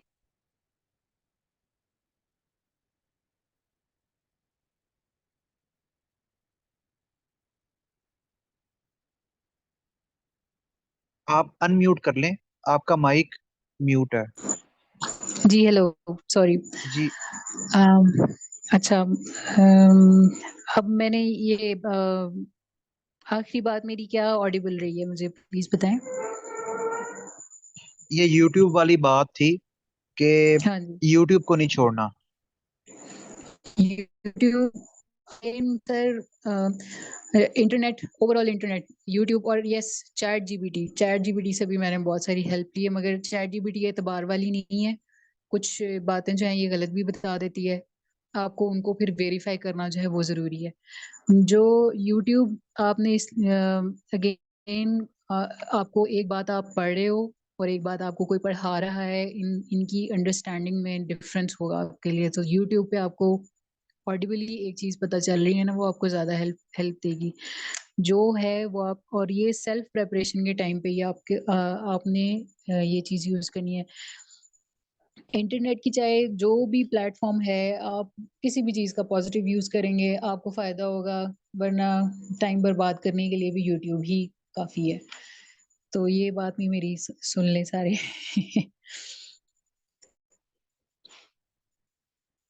हेलो। जी आपकी आवाज आ रही है। अच्छा, हाँ जी। 2021 में मुझे याद है, अगस्त 2021 की बात है, आपका मुझे मैसेज आया था कि काइंडली जितने भी टेस्ट हो चुके हैं यस, बिल्कुल बिल्कुल। उनका लिंक मुझे भेज हम्म, दें। जी जी। उनके बारे में आपने कुछ नहीं कहा। मैंने मैं तकरीबन वो 25 बिल्कुल मिनट बिल्कुल। लगा के आपको तमाम लिंक्स भेजे थे। जी बिल्कुल बिल्कुल, ये बात है। मेरा जोर ही ये था कि टेस्ट प्रैक्टिस, तो मैं जो टेस्ट प्रैक्टिस के मैक्सिमम वेज है ना, मैं उनको यूटिलाइज करना चाह रही थी। और 2000, आई बिलीव 2020 में भी आपने अपनी टेस्ट सीरीज शुरू की थी।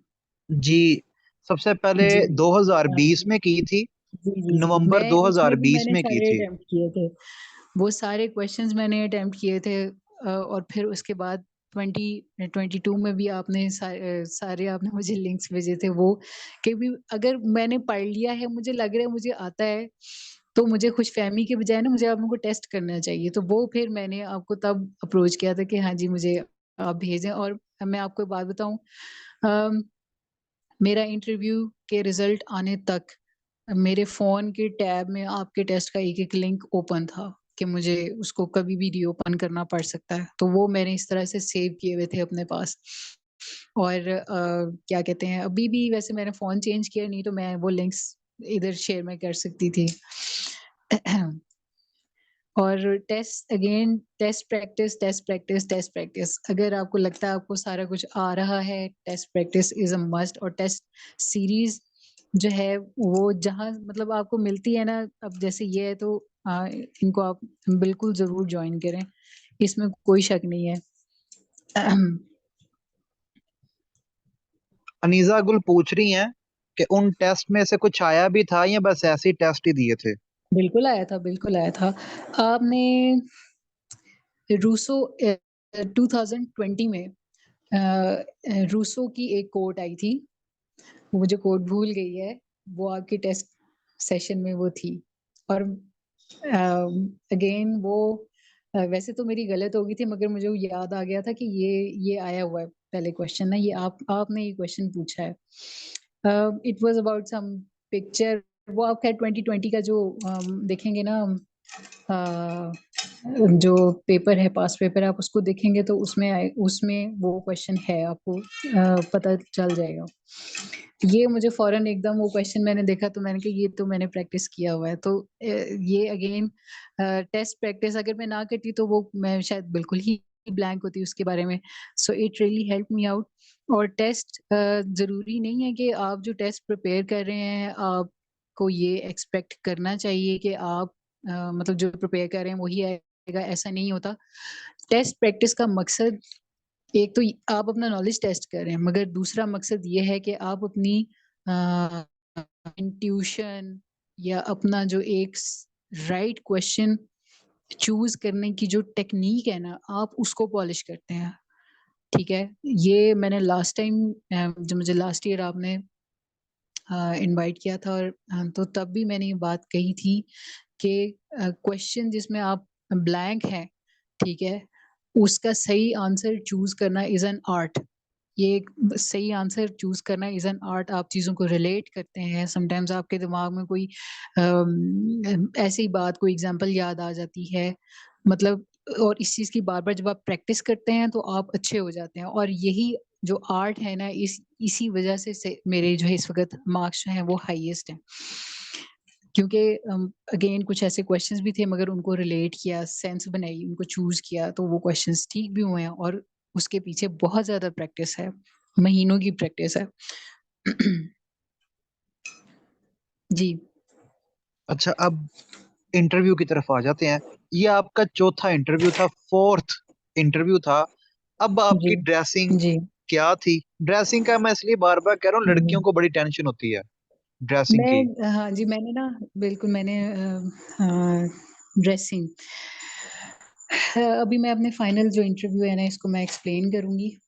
ठीक है, टोटल, और ये थोड़ा लंबी बात होने जा रही है। अम, देखो, इंटरव्यू जो है ना, पहले ये बात मैं सुना करती थी, बट इस दफा मैंने ये चीज रियलाइज की है, चाहे इंटरव्यू है चाहे टेस्ट है, it is all about having a good day.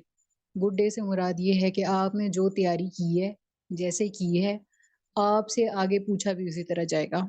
जरूरी नहीं आपने जैसे तैयारी की है, जितनी मर्जी लगन के साथ आपने तैयारी की है, आपके आगे जो कंटेंट है, जो मतलब जो चीजें पूछी जाएंगी आपसे, वो वही हो। ठीक है, तो इस चीज के लिए आपने दुआ करनी है कि भी आपका जो वो दिन है वो अच्छा हो।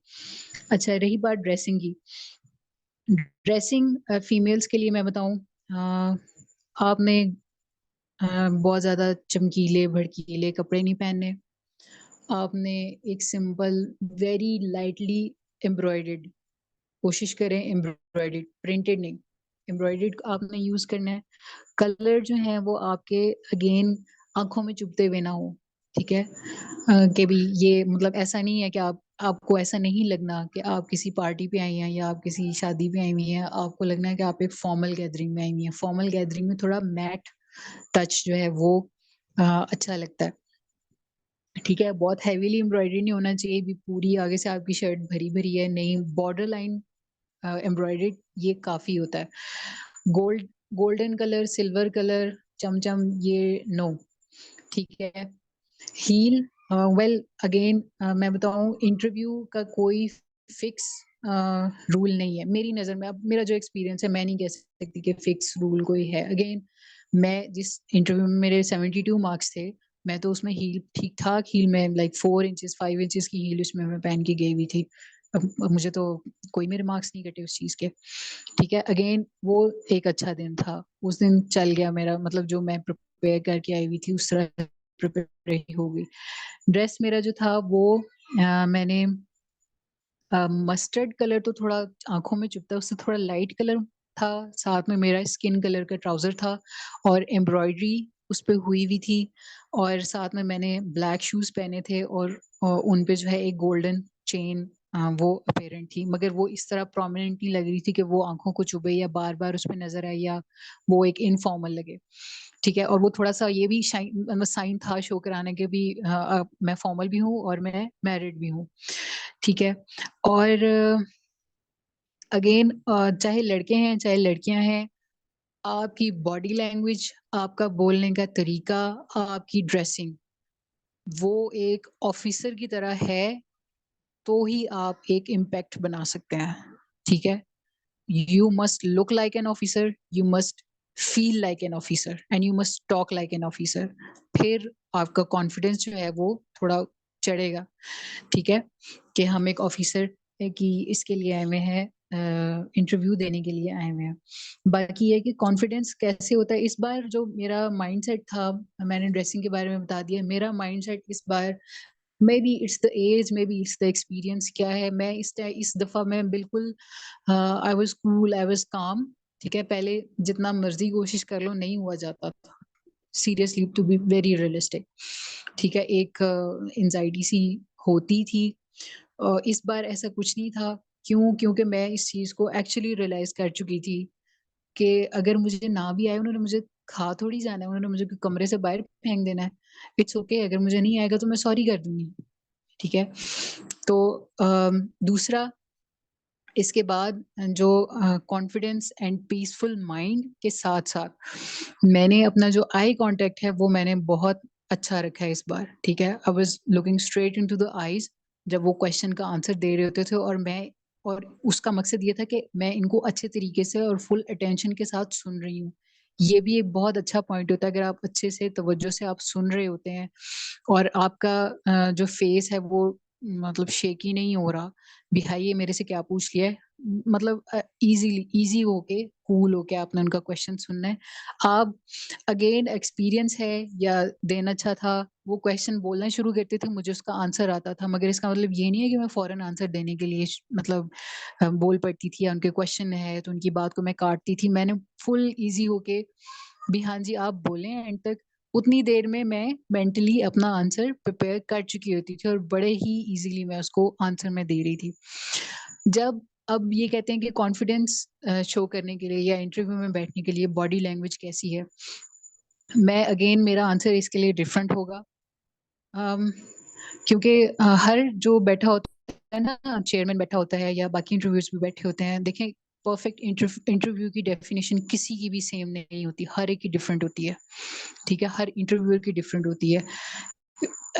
आप चले जाएं बेशक, अगेन यूट्यूब पे आप चले जाएं, आपको सीएसएस के इंटरव्यूज लेने वाले भी मिलेंगे।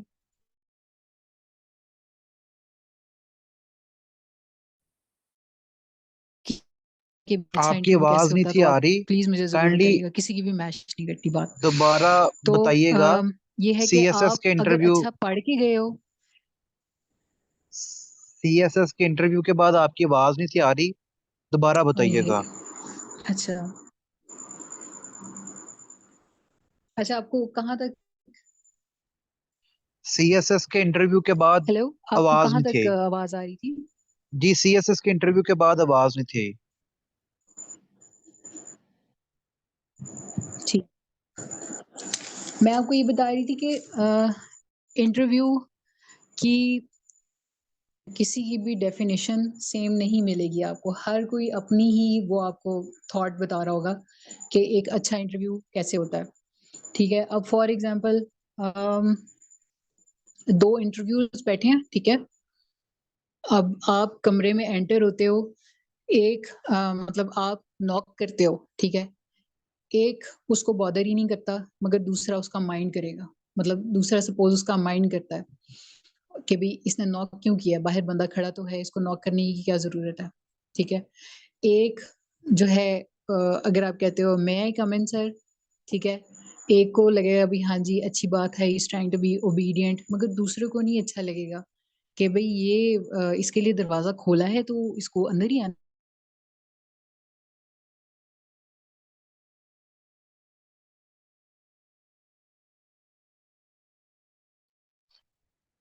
जी, अभी आप दरवाजा खोला है, उधर से वो आपकी आवाज कट गई थी, उधर से रिपीट कीजिएगा।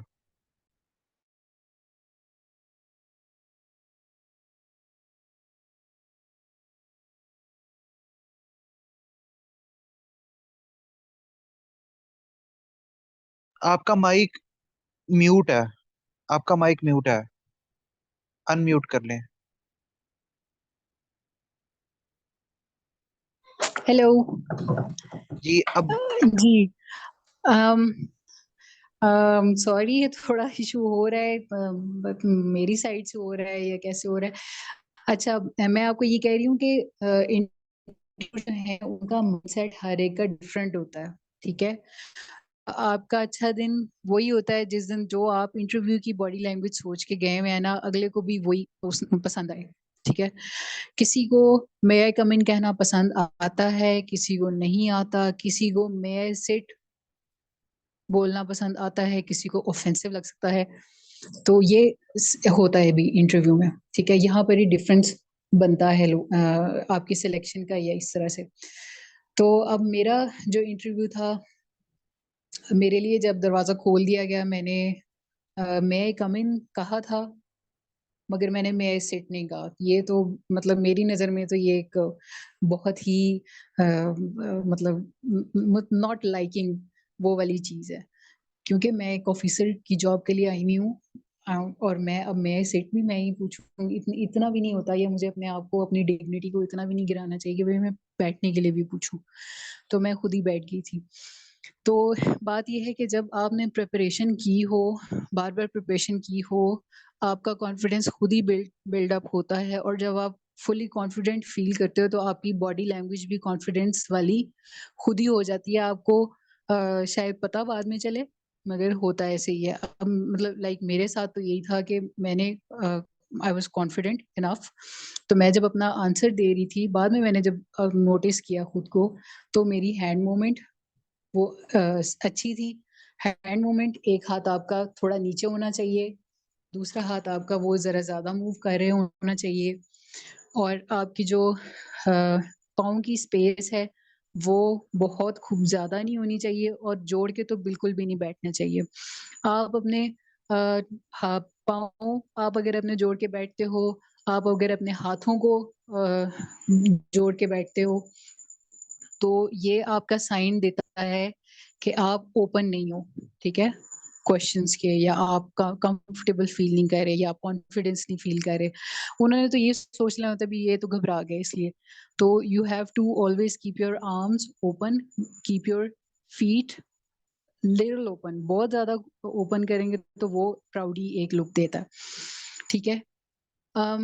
इस बार जो again I was confident, I was peaceful from the inside. ठीक है। And I was being a very good listener. ठीक है। और बड़ा ठहर ठहर के मैंने चीजों का जवाब दिया, just like an officer. Just like an officer. अपने आप को ऑफिसर समझेंगे तो उनको भी लगेगा कि हाँ जी, आप में कोई बात है। और और इसके अलावा मैं आपको चेयरमैन साहब के बारे में थोड़ा बताना चाहूंगी। मेरा ये interview as far as chairman is concern, तो ये मेरा इंटरव्यू सबसे मुश्किल था। इससे पहले अगेन मैंने बताया कि पीपीएससी जो है वो इवॉल्व कर रहा है टाइम के साथ साथ। तो शायद उनकी ये स्ट्रैटेजी होगी, या शायद वो चेयरमैन साहब जो हैं वो अपने मतलब तरीके से चल रहे होंगे, क्या कर रहे होंगे। यूजुअली जो चेयरमैन होता है उसका काम होता है कि वो इंट्रोडक्शन ले या जो भी ले, वो एक कंफर्टेबल फील करवाए कैंडिडेट को।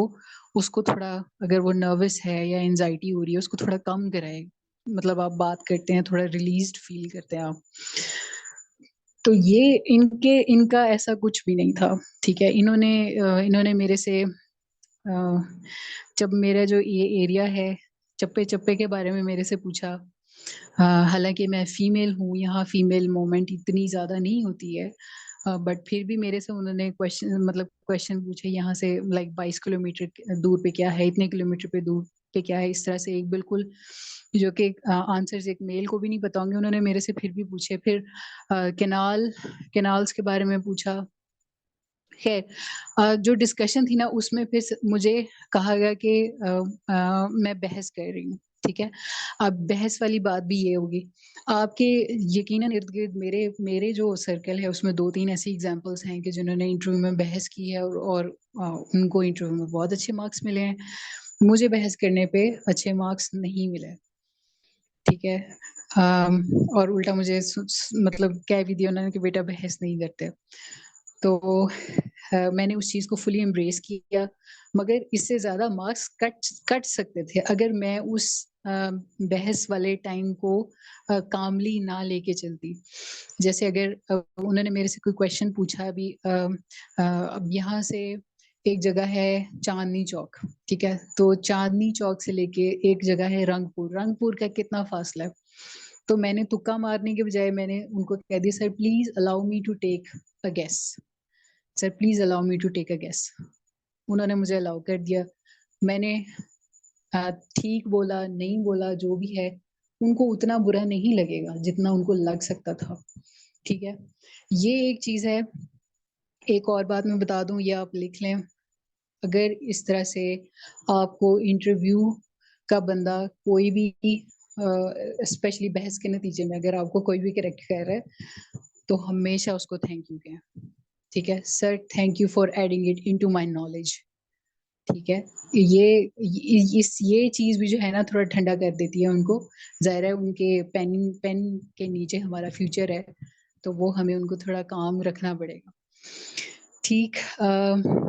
बाकी ये कहते हैं कि आप अपना इंटरव्यू खुद ड्राइव कर सकते हैं। ड्राइव से मुराद कि आपने एक वो पाथ सोचा होता है कि भी मैं इस तरह कर दूं, वो हर बंदा नहीं कर सकता, ठीक है। मैं मेरे से तो नहीं होता, क्योंकि मैं मेरे पास अगर मैं उनको ड्राइव करूं तो मेरे पास तो मेरा थीसिस सबसे स्ट्रांग चीज है, मगर ऐसा सिर्फ एक दफा ही हुआ है। अदरवाइज हर बार नहीं होता कि आप अपना इंटरव्यू जो है वो उसको आप अपनी मर्जी से अपने तरीके से आप ड्राइव कर सकते हैं, अनलेस अनलेस अनलेस बहुत शार्प बंदे हैं, बहुत चालाक हैं, बहुत फिल्म चलानी आती है, तो फिर आप कर सकते हैं। जो थोड़े शरीफ होते हैं या जो थोड़े होते हैं ना कि भी मैं कहीं ट्रैप ना हो, जो जो डर में बैठे होते हैं वो नहीं ड्राइव कर सकते अपना इंटरव्यू। जी। अच्छा, हेलो। क्वेश्चंस क्वेश्चंस क्या क्या पूछे थे? क्या क्या क्वेश्चंस पूछे थे? क्वेश्चंस। क्वेश्चन, जी बिल्कुल। क्वेश्चंस मैं आपको बताती हूँ जी। मेरे से मैंने ना लिस्ट बनाई हुई है अपने क्वेश्चंस की, मैं आपको बताती हूँ जी। मेरे से सबसे पहले डिस्टेंसेस पूछे गए थे, ठीक है। मेरी तहसील कलूरकोट है, तो यहाँ से तकरीबन 8 से 9 जगहों के डिस्टेंसेस जो है ना और उनके आपस में डिस्टेंसेस वो पूछे गए थे, ठीक है। मतलब एक फुल मेरे एरिया के बारे में, उसकी रोड्स एंड उसकी कैनाल्स के बारे में मेरे से पूछा गया था। फिर उसके बाद इवन जो एमएनए और एमपीए हैं मेरे इलाके के, उनके फादर्स के नेम भी पूछे गए थे मेरे से, जो कि मुझे नहीं आते थे वो। फिर उसके बाद उस पर भी मैंने कह दिया सॉरी सर, ठीक है। जो क्वेश्चन नहीं आता सॉरी सर, अगर आपको लगता है आपको आता है sir please allow me to take a guess. अच्छा, फिर उसके बाद अब जो डायरेक्टर साहब ने क्वेश्चन पूछे थे उसमें मेरे से पूछा ओलेरिकल्चर क्या होती है, पंजाब का फ्रूट एरिया इन नंबर क्या है, परसेंटेज नहीं नंबर। इसके अलावा सिट्रस का फ्रूट एरिया कितना है, मैंगो किन किन एरियाज में होता है, हमारे पंजाब के टॉप 3 फ्रूट्स के नाम बताएं, डेट्स की वैरायटीज कौन कौन सी हैं वो बताएं। और डेट्स की वैरायटीज में अब अगेन आपकी कॉन्फिडेंस कॉन्फिडेंस हो तो आप कॉन्फिडेंटली बोलते हैं, अगर आपको जरा सा भी डाउट हो तो अगले पकड़ लेते हैं फौरन। मैंने उसमें एग्जांपल्स यही बताई थी, अगेन कामली कॉन्फिडेंटली सर, ढकी है, जैदी है, हलावी है, हरदावी है। अब मेरे इस बोलने से लग रहा है कि हाँ जी मुझे पता है, मैंने मतलब शायद मेरा प्रैक्टिकल एक्सपीरियंस भी हो। अगर मैं इस तरह बोलती सर ढकी, हलावी, खरदावी है इस, तो वो उनको पता चल जाएगा उनको भी ये घबराया हुआ है, ठीक है। और मेरे से पूछे गए थे रूट स्टॉक्स। रूट स्टॉक्स मेरे से पूछे गए थे सिट्रस के, और फिर ये पूछा गया था कि ये जो रूट स्टॉक है, जैसे अब पंजाब में रफ लेमन यूज किया जाता है, जिसको जट्टी खट्टी भी कहते हैं या करना खट्टा भी उसको कह देते हैं, जट्टी खट्टी ज्यादातर कहते हैं। तो ये क्यों लगाया जाता है? अब अगेन इसका बाय चांस मुझे पता चला था कि ये सिट्रस क्रिस्टीजिया वायरस, सीटीवी वायरस है, ये उसके अगेंस्ट रेजिस्टेंट है। सीटीवी इस वक्त अमेरिका, कैलिफोर्निया स्पेशली जो हब है सिट्रस का, वहां पर बहुत ज्यादा होता है। तो यहाँ पर रेजिस्टेंट इसलिए क्योंकि हम ये रूट स्टॉक यूज करते हैं। फिर मेरे से पूछा गया गावा के बारे में, पूछा गया गावा के पेस्ट कौन कौन से हैं। गावा के पेस्ट में सबसे पहले तो आता है फ्रूट फ्लाई, ठीक है। बाकी जेसिड, एफिड, थ्रिप्स ये हर जगह ही होते हैं, ठीक है। और फिर मेरे से रेयर फ्रूट्स के बारे में पूछा गया। मैंगोस्टीन क्या होता है? मैंगोस्टीन, मैंगोस्टीन को क्वीन ऑफ द फ्रूट्स भी कहा जाता है, और ये एक ट्रॉपिकल फ्रूट है और ये पाकिस्तान में नहीं होता। ये हमें जो ईस्ट एशिया है, जैसे Malaysia, Indonesia, Thailand, Singapore, Cambodia, इस साइड पे हमें ये मिलता है। फिलीपीन हो गया। जैक फ्रूट के बारे में मेरे से पूछा, ये कहाँ होता है। फिर इसके बाद फिर मेरे से लेयरिंग की टाइप्स पूछी गई थी कि लेयरिंग्स की कौन कौन सी टाइप्स हैं, और आई थिंक एग्जांपल भी पूछी थी। पहले पूछा था लेयरिंग क्या होती है, और फिर उसकी एग्जांपल्स भी पूछी थी। फिर मेरे से एक दो ट्रिकी क्वेश्चंस पूछे गए। मेरे से पूछा गया कि आपके ख्याल में दुनिया का सबसे जो डेंजरस, पूरी दुनिया को इस वक्त जिस पेस्ट से खतरा है, वो कौन सा है।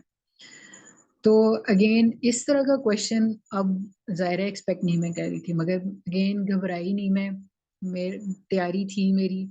तो मैंने ये कहा कि सर मेरी नज़र में फ्रूट फ्लाई जो है वो सबसे ज़्यादा इस वक्त डेंजरस है, क्योंकि फ्रूट फ्लाई का जो होस्ट है वो बहुत ज़्यादा है, ठीक है। चाहे वो सिट्रस है, चाहे वो मैंगो है, चाहे वो गावा है, ठीक है, चाहे वो कोकर बिट्स हैं। तो इनकी तो इम्पोर्ट एक्सपोर्ट पूरी दुनिया में हो रही है। तो ये सबसे बड़ा थ्रेट हो सकते हैं, नहीं पता चलता इनके एग्स कैसे चले जाएं, चाहे ट्रीट भी कर लें, रेजिस्टेंट एग्स भी होते हैं। तो इस तरह से मैंने अपने आंसर को जस्टिफाई किया। और फिर उसके बाद मेरे से राइस राइस पेस्ट के बारे में पूछा। और फिर उसके बाद मेरे जो तहसील है, यहाँ पर एक बाग है, गवर्नमेंट का फार्म है, फरीदा बाग उसको कहते हैं, उसके बारे में मेरे से पूछा। फिर जो प्रोफेसर सर थे, उन्होंने मेरे से भी इसी तरह का एक, वो अब जैसे पूछा ना कि पहेली टाइप क्वेश्चन, भी हाँ जी बताएं पूरी दुनिया में आपको क्या लगता है पेस्ट खतरनाक कौन सा, सबसे डेंजरस। तो इसी तरह मेरे से जो प्रोफेसर सर थे, उन्होंने भी मेरे से क्वेश्चन पूछा कि सोशल, ऐसा ऐसा कौन सा सोशल इंसेक्ट है जो कि पेस्ट भी है, ठीक है। तो पहले तो मैंने जवाब दिया सर आंट। तो उनका एकदम मुंह बन गया, मतलब वो उनके उनके उल्टा, बजाय मेरे एक्सप्रेशंस खराब होते उनके एक्सप्रेशंस ऐसे हो गए कि मैं आंसर गलत दे रही हूँ। फिर मैंने फौरन जवाब दिया सर टर्माइट। आंट मैं इसलिए कह रही हूँ, which is actually genuine answer, true है। किचन गार्डनिंग का मेरा थोड़ा सा एक्सपीरियंस है ट्रेनिंग का, तो उसमें हमें ये पढ़ा था मैंने कि आंट्स को जो है वो एज अ पेस्ट ही काउंट करते हैं, कि और फिर उनको जो सोप वाटर होता है उससे उनको स्प्रे करते हैं और उनको भगा देते हैं। तो किचन गार्डनिंग में आंट्स जो हैं वो एज अ पेस्ट ही काउंट होती हैं। वैसे फील्ड में टर्माइट्स जो हैं वो सोशल भी हैं और पेस्ट भी हैं, ठीक है। ये आंसर मैंने दिया था। इसके अलावा मेरे से सॉइल होराइजंस के बारे में पूछा गया था। सॉइल होराइजंस का एक ऑर्गेनिक होता है, एक सॉइल होता है, एक AOEB, और आई थिंक S होता है, ठीक है। ये आपको बेसिक एग्रीकल्चर के सॉइल साइंस में आपको इसका आंसर जो है वो मिल जाएगा। उसमें आंसर है, नहीं तो आप उसको अगेन आप उसको यूट्यूब करें, आप उसको चैट जीपीटी में आप उसको सर्च करें तो आपको मिल जाएगा, ठीक है। उस टाइम मुझे क्वेश्चन बड़ा अच्छा आता था, मैंने अभी एग्जैक्ट सीक्वेंस मेरे जहन से निकल रहा है। तो मैं आप फिर इधर से सर्च कर लीजिएगा। फिर मेरे से फर्टिगेशन के बारे में पूछा गया था, और स्टैंडिंग फील्ड जो है उसमें फर्टिलाइजर अप्लाई किया जाए तो उसको क्या कहते हैं, उसको टॉप ड्रेसिंग कहते हैं। और फिर फर्टिलाइजर एप्लीकेशन के मेथड्स मेरे से पूछे गए थे। और एंटागोनिस्टिक कैटाइन इफेक्ट ये पूछा गया था। अब एंटागोनिस्टिक कुछ ऐसे न्यूट्रिएंट्स होते हैं जिनका इंटरेक्शन क्या कहते हैं, कॉम्प्लीमेंट्री होता है, ठीक है, या डायरेक्टली प्रोपोर्शनल होता है कि अगर एक ज्यादा है तो दूसरा भी ज्यादा हो जाएगा। इसी तरह एंटागोनिस्टिक इफेक्ट भी होता है न्यूट्रिएंट्स का कि अगर एक ज्यादा है तो दूसरे को कम होना पड़ेगा। तो उसमें फिर मेरे से एग्जांपल पूछी गई, तो एंटागोनिस्टिक कैटायन इफेक्ट में जिंक और फास्फोरस इनका होता है कि जहाँ जिंक ज्यादा है वहाँ फास्फोरस कम होगा, जहाँ फास्फोरस ज्यादा है वहाँ जिंक की कमी होगी। और हमारी जो सॉइल्स हैं उनमें फास्फोरस थोड़ा बेहतर है कम है, मगर पोटाशियम और नाइट्रोजन के मुकाबले में थोड़ा बेहतर है। तो जिंक का इसलिए हमें एक तो वैसे हमारी सॉइल एग्जॉस्टेड है, मगर वैसे भी जिंक जो है वो फास्फोरस की वजह से कम है। फिर इसके बाद मेरे से क्या पूछा गया था, हाँ जी, पडलिंग क्या होती है और पडलिंग को कैसे किया जाता है डीएपी में, फास्फोरस और अमोनिया या नाइट्रोजन, इनकी कितनी परसेंटेज होती है, ये मेरे से पूछा गया था। फिर एंड पे मेरे से मेरे नाम का मतलब पूछा गया था, और इस तरह बस मेरा इंटरव्यू हुआ था। अगेन मैं इस इंटरव्यू में सबसे ज्यादा कामली कॉन्फिडेंट थी। मेरी मतलब बॉडी लैंग्वेज खुद ही, जो आपकी बॉडी लैंग्वेज है ना वो आपके कंट्रोल में नहीं होती है, वो आप जो दिमाग में चल रहा होता है ना वो उसके कंट्रोल में होती है। कि अगर आप नर्वस हैं तो आप थोड़ा शेकी, अपना हाथ शेक कर रहे होंगे या अपनी उंगलियों को घुमा रहे होंगे या आप अपने पाँव को शेक कर रहे होंगे या आपने क्रॉस बनाया होगा। तो ये ऑटोमेटिकली होता है, ये आपको बाद में रियलाइज होता है कि आप कि ये बॉडी लैंग्वेज है और वो नोट की जा रही है। मगर अगर आप कॉन्फिडेंट हैं तो आपकी आप इजी होके बैठे हुए हैं। ठीक। और मैंने एक और बातें मैंने की। ठीक सर, इससे आगे सर और क्या क्वेश्चन है, क्वेश्चन मेरे से पूछ लें, और क्या क्या अच्छा, क्वेश्चंस आपके हैं ज़हन में। अभी एक सवाल आया कि मैम प्रोडक्शन टेक्नोलॉजी में से कौन कौन सी क्रॉप्स करनी चाहिए। सारी सारी करें। पहले होता था कि आपको जो टॉप मतलब जो मेजर हमारी 5 क्रॉप्स हैं, कॉटन, वीट, राइस, मेज, शुगर केन, इनको आप पढ़ लें, बेसिक एग्रीकल्चर पढ़ लें, 1000 MCQs पढ़ लें, काम हो जाएगा। अब नहीं, अब आपको सारे करने पड़ेंगे। क्यों? क्योंकि पीपीएससी का टेस्ट बार बार मतलब अब टाइम के साथ साथ इवॉल्व हो रहा है। क्यों इवॉल्व हो रहा है? 2020 में 8,000 से कुछ कम लोगों ने अप्लाई किया था। 2022 में 8,500 समथिंग लोग थे। 2023 में 8,700 सम लोग थे। 3 सालों के अंदर अंदर रफली 1,000 स्टूडेंट्स का एडिशन हुआ है। तो जाहिर है उन्होंने टेस्ट भी तो उस तरह का प्रिपेयर करना है, तो वो इवॉल्व कर रहे हैं। और इस बार जो टेस्ट दिया बच्चों ने, उसमें पाइनएप्पल के बारे में भी पूछा गया है, उसमें सिसेम के बारे में भी पूछा गया है, और उसमें एक और रेयर क्रॉप, हाँ जी, उसमें पेयर का जो रूट स्टॉक है उसके बारे में पूछा गया। अब ये तीनों क्रॉप्स जो हैं ये रेयर हैं, मतलब ये मेजर तो नहीं है ना, just like cotton, wheat, rice, मेज, शुगर केन। तो आपको सारी क्रॉप्स करनी पड़ेंगी। और अभी से ही आप इस ये अपनी तैयारी जो है इसको अभी से आप शुरू करेंगे तो ही आपका मतलब ऐड आएगा, फिर टेस्ट आएगा, आपके पास फिर वो टाइम होगा कि तब आप रिवीजन कर सकोगे, गो थ्रू कर सकोगे। मतलब अभी से ही आपको तैयारी कर लें, बल्कि मैं तो ये कहती हूँ आपके पास टाइम कम है अगर आपने शुरू से ही पढ़ना है तो गो फॉर इट, और रुके नहीं, बस रोज अपना टाइम जो है थोड़ा थोड़ा, आधा घंटा, पौना घंटा, ज्यादा टाइम है तो आप 1.5 घंटा भी दे सकते हैं, मगर ये है कि आपने करना है। और कोई अच्छा, क्वेश्चन?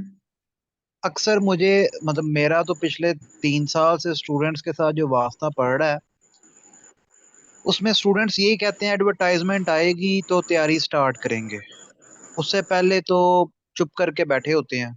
अब एग्रीकल्चर ऑफिसर के मैं सेमिनार्स रख रहा हूँ, कि ये इसीलिए रख रहा हूँ कि जिनका हो गया है वो जी अपना एक्सपीरियंस शेयर करें।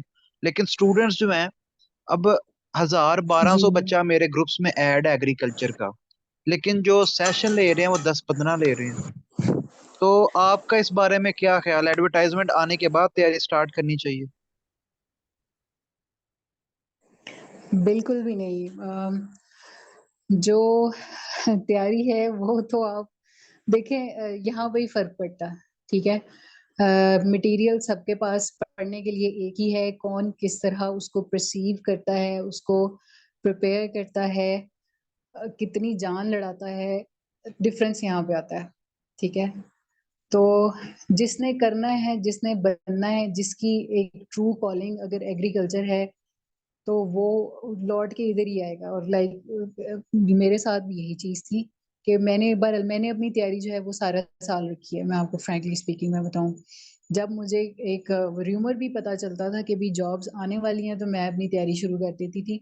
मगर थोड़ा उस टाइम मेरा पेस थोड़ा स्लो होता था, मगर कंसिस्टेंट होता था, ठीक है। अब पढ़ने का जो सबसे सही टाइम है, अगर आप लोग कह रहे हैं कि भी जॉब है, टाइम नहीं मिलता, आपके पास सुबह उठते ही नमाज पढ़ें, उसके बाद आप पढ़ने बैठ जाएं, बेहतरीन टाइम है। क्योंकि सुबह उठते ही सबसे पहली जो इन्फॉर्मेशन आपके माइंड में जा रही है वो यही है। रात को सोने से पहले आप पढ़ सकते हैं, या ये मेरे लिए जो सही टाइम होता था वो असर से लेके मगरिब तक होता था, उस टाइम में सही पढ़ती थी। फिर मेरी बेटी होती थी, पहले तो वो छोटी होती थी तो चलो उसको सुला के तो मैं पढ़ लेती थी। पर जब वो, जाहिर है बच्चा जैसे जैसे बड़ा होता है उसका जो स्लीपिंग ड्यूरेशन होता है वो कम होता है, तो मैं अपनी बेटी को दिखा रही होती थी भी देखो मैं भी पढ़ रही हूँ, आप भी पढ़ो। तो इस तरह से मतलब मैनेज करके, जिसने करना है उसने करना है, जिसने नहीं करना उसके पास एक्सक्यूजेज ही हैं। ये इन द एंड बात है सारी। अच्छा, ये सारे के सारे अभी फ्रेश हैं, और आप इन्हें कुछ नसीहत करना चाहें, कुछ गाइडेंस करनी चाहिए ओवरऑल, यानी एग्रीकल्चर ऑफिसर से हट के भी ओवरऑल कोई भी बात जो इनके काम आएगी, कुछ भी कहना चाहें तो कह सकती हैं। देखिए, नसीहत यही है कि चाहे जो मर्जी हो जाए, चाहे मतलब आपको, अगर आपका फर्स्ट अटेम्प्ट में नहीं होता, सेकंड में नहीं होता, आपको अपना आप आपको ना शैटर्ड फील होगा। अपने आप को, अपनी मोटिवेशन को जोड़ जाड़ के आपको फिर से अपने आप को चलाना पड़ेगा, ठीक है। यू अल्लाह ना करे but you might have that experience. जो मर्जी हो जाए, the least motivation behind this journey is रुकना नहीं है, पढ़ना है। नहीं दिल कर रहा, जो मर्जी कह रहा है, मुझे करना है, मुझे पढ़ना है, ठीक है। मुझे कुछ बनना है, मुझे बहुत सारे लोगों के मुंह बंद करने हैं, मुझे बहुत सारे लोगों के लिए इंस्पिरेशन बनना है, मुझे अपने पेरेंट्स की कमाई को हलाल करना है। 2020 में इंटरव्यू में 4 दिन रहते थे, मेरी सिस्टर की डेथ हो गई थी, उससे पहले मेरे फादर की डेथ हो गई थी, but I didn't stop. In fact मैंने उनके लॉस से मैंने एक एनर्जी ली कि यार मैं इन लोगों के लिए करूंगी, ठीक है। तो अपनी एक मोटिवेशन जो है ना उसको कहीं ना जाने दें, उसको प्लीज उसको मरने ना दें। अगर वो होगी, खत्म होगी, तो फिर कोई फायदा नहीं है, आपकी हार्डवर्क जो है वो वेस्ट जाती रहेगी। आपको लगेगा कि आप हार्डवर्क कर रहे हो, मगर जो भी आप कर रहे हो वो वेस्ट जाएगी अगर आप में मोटिवेशन नहीं है। मोटिवेशन लीस्ट यही है कि प्लीज रुके नहीं, प्लीज गिव अप नहीं करें, अपने आप को चलाएं, नहीं दिल कर चलाएं, ठीक है। अपने आप पे जुल्म कर लें, उससे उसका फायदा, थोड़ा सा जुल्म कर लें, उसका फायदा यही होगा कि आपकी, अब जैसे मैं मैरिड हूँ, ठीक है, मेरे लिए अब लाइक एक एक बहुत अच्छी स्टोरी है जो कि मैं अपनी बेटी को कल को सुनाऊंगी जब वो इस फेज में होगी, ठीक है। तो अपनी एक अच्छी स्टोरी क्रिएट करें, अदरवाइज ये सारी जिंदगी का पछतावा है, आप सारी जिंदगी के लिए लूजर कहलाएंगे। अब आपका अपना आप आपको लूजर कहेगा। सो प्लीज इस चीज को फेस ना करें, ऐसी सिचुएशन ना आए कि इस तरह की बात आपके उसमें आए, ठीक है। बेसिकली वो कहने बहुत कुछ कहना चाहती हूँ भाई, जो एक्सट्रैक्ट है सारी बातों का वो यही है कि do not stop, keep going, keep going, keep improving, ठीक है। और आप अपने आप से सिंसेयर हैं तो आप ये करेंगे, अगर आप नहीं हैं तो आप गिव अप कर देंगे। आपने कुछ कहना है और तो कह दें, कोई मसले वाली बात नहीं है। नहीं, मेरा बात वो ये ना, बहुत सारी चीजें सीखी हैं, खुद से सीखी हैं, या कह लें कि अगेन अपने आप को धक्के लगाए हैं कि भी नहीं, पढ़ना है, करना है। अगर मैं ये ना बन पाई तो मैं अपनी बेटी की नजर में या मैं अपने पेरेंट्स की नज़र में, उन्होंने इतनी मेहनत की है तो मैं तो एक लूजर कहलाऊंगी, मेरी सारी जिंदगी का पछतावा है, तो मैं ये नहीं कर सकती। ठीक है, तो ये फेज जाहिर है आप सारे फ्रेश हैं, कल को आपकी जॉब होगी, किसी की शादी हो जाएगी, मगर एक अपने आप को प्रूव करना जो है ना, वो चीज आप नहीं छोड़ें प्लीज, वो चीज ना छोड़ें। मैं अब यहाँ जहाँ पर हूँ अपने ससुराल में इस वक्त मैं सबसे ज्यादा एजुकेटेड हूँ।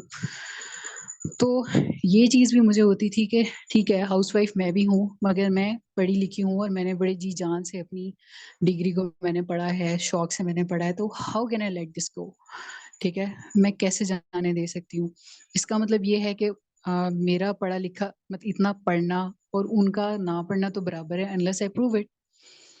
ठीक है, तो अगेन आप नहीं करते हो, आप लूजर कहलाओगे। लूजर कहलाने का मतलब आपकी अपनी सोच में, आपकी अपनी पूरी जिंदगी में ये पछतावा रहेगा कि मैं ये काम नहीं कर सकी क्योंकि मैंने गिव अप कर दिया था। तो गिव अप नहीं करना, अपने पेरेंट्स को प्राउड करें, अपने क्या कहते हैं, अपने बहन भाई जो है, मेरे बहन भाइयों ने मेरा बहुत साथ दिया। मेरी डिग्री का एडमिशन भी, एग्रीकल्चर में एडमिशन भी मेरे बहन भाइयों ने करवाया, तो वो बाद में मुझे जरा बहुत अच्छी लगी। बट ये है कि मैं तो उनको भी इस चीज़ का क्रेडिट देती हूँ और उनको भी मैं इस चीज़ का कहती हूँ कि ये भी एक मोटिवेशन थे मेरी इस सारी जर्नी में। तो अपनी मोटिवेशन जो है ना प्लीज उसको ना मैं कहती हूँ उसको मोटिवेशन को ना मरने दें आप। ठीक है, और थोड़ा अपने आप को रिलीजियसली भी आप बेहतर करें। ये नहीं है कि आप नमाजें पढ़ रहे हैं, अल्लाह ताला से मांग रहे हैं, जब जरूरत पड़ी है तो आप मांगने आ गए हैं। नमाज आपकी अगेन जब नाकामियां आप देखते हैं तो बहुत ज्यादा नेगेटिव एनर्जी, होपलेसनेस आप में भर जाती है।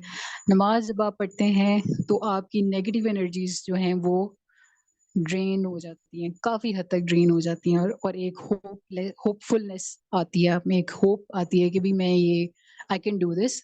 और जब तक नहीं होता मैंने मैंने तो नहीं हारना, मैंने तो नहीं छोड़ना, मैंने करके रहना है। ठीक है, मुझे मुझे नमाज से ही मोटिवेशन मिलती है। दूसरा, नमाज जो है वो आपको डिसिप्लिन बनाती है, क्योंकि आप एक दिन में एक मतलब नमाज है आप 5 दफा पढ़ रहे हो, टाइम पे पढ़ रहे हो, कंसिस्टेंटली पढ़ रहे हो, कंसिस्टेंस अगेन, तो कंसिस्टेंसी।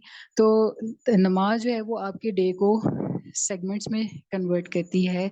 आप ज़्यादा अच्छे तरीके से अपना दिन प्लान कर सकते हो कि मैंने कब से कब तक मैंने पढ़ना है। तो आपके लिए मेंटल पीस के लिए भी बहुत अच्छी है। और आपका जो डिसिप्लिन अगर आप लाना चाहते हैं, आपने अपनी ज़िंदगी में कुछ भी अचीव करना है, चाहे वो जॉब है, चाहे वो लाइक सेल्फ ग्रूमिंग है, चाहे आपने कोई चीज़ अपनी जिंदगी मतलब बनानी है। ठीक है, जैसे अब लड़के हैं, if they want to buy something, तो उनको डिसिप्लिन कहीं ना कहीं अपनी लाइफ में अप्लाई करना पड़ेगा और कंसिस्टेंसी अप्लाई करनी पड़ेगी। तो ये दोनों चीज़ें अपनी ज़िंदगी में आप लाएंगे, फिर ही आपकी जो हार्डवर्क है वो सिग्निफिकेंट होगी। कुछ कुछ बनना चाहते हैं अगर आप तो। अच्छा, लास्ट दो सवाल। एक आयशा हामिद का सवाल आया कि जी, सारा सारा मटेरियल पढ़ना चाहिए या स्पेसिफिक पढ़ना चाहिए। अभी आपने पहली दफा पढ़ना है तो आप सारा पढ़ें। ठीक है, ये आपको करना पड़ेगा और ये आपको बार बार रिवाइज करना पड़ेगा। जैसे अब वीट सॉरी क्रॉप्स हैं, ठीक है, इनकी वेराइटीज और इनकी डिजीजेस, ये टोटल रटा है, देर इज नो कॉन्सेप्ट और रेलिवेंस। ठीक है, अब आप 10-12 वेराइटीज, 10-12 क्रॉप्स की वेराइटीज लिखेंगी, उसके बाद उनकी डिजीजेज, उनके कॉजिंग एजेंट्स आप लिखेंगी, तो अब मेरा नहीं ख्याल कि वो सिर्फ एक दफा पढ़ने से आपको आएगा, वो आपको बार बार पढ़ने से आएगा, बार बार बार बार अगेन एंड अगेन। ठीक है, उससे पढ़ने से आएगा। सो अगर आपको लगता है कि आपको पढ़ के याद हो गया तो आप टेस्ट प्रैक्टिस की तरफ जाएं।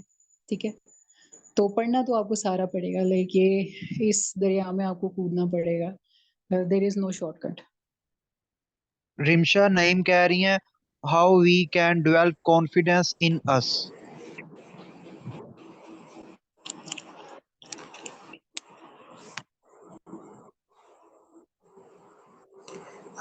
की आवाज काफी कट रही है, मुझे क्वेश्चन समझ नहीं आया। रिमशा नईम कह रही हैं, how we can develop confidence in us hello. In front of public. लोगों के सामने अपने अंदर कॉन्फिडेंस कैसे पैदा करें। नहीं, आवाज आपकी काफी स्लो। अब मेरी आवाज बिल्कुल ठीक आ रही है। अब मेरी आवाज बिल्कुल ठीक आ रही है।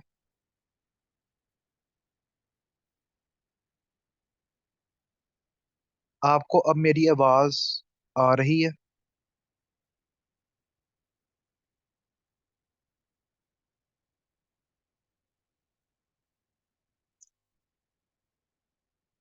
आपको आवाज आ रही है मेरी। मिसेस बरेरा, उनका डिस्कनेक्ट हो गया। अच्छा जी, ये भी 8 बजे सेशन हमने स्टार्ट किया था एग्रीकल्चर ऑफिसर के टेस्ट के हवाले से। तो मिसेस बरीरा मरियम जो हैं, इन्होंने सबसे पहली जो अटेम्प्ट दी थी वो 2015 में दी थी एग्रीकल्चर ऑफिसर की, और वो इनकी क्लियर थी। ठीक है। 2015 में भी अटेम्प्ट दी, 18 में भी दी, 20 में भी दी, 22 22 में भी दी, 23 में भी दी। 4 दफा इंटरव्यू के लिए क्वालिफाई किया, एक दफा इंटरव्यू के लिए क्वालिफाई नहीं कर सकी। अब 5वीं दफा जब इन्होंने इंटरव्यू के लिए क्वालिफाई किया, ये 5वां टेस्ट दिया और चौथी दफा इंटरव्यू दिया, तो फिर इनकी सिलेक्शन हुई है एग्रीकल्चर ऑफिसर में।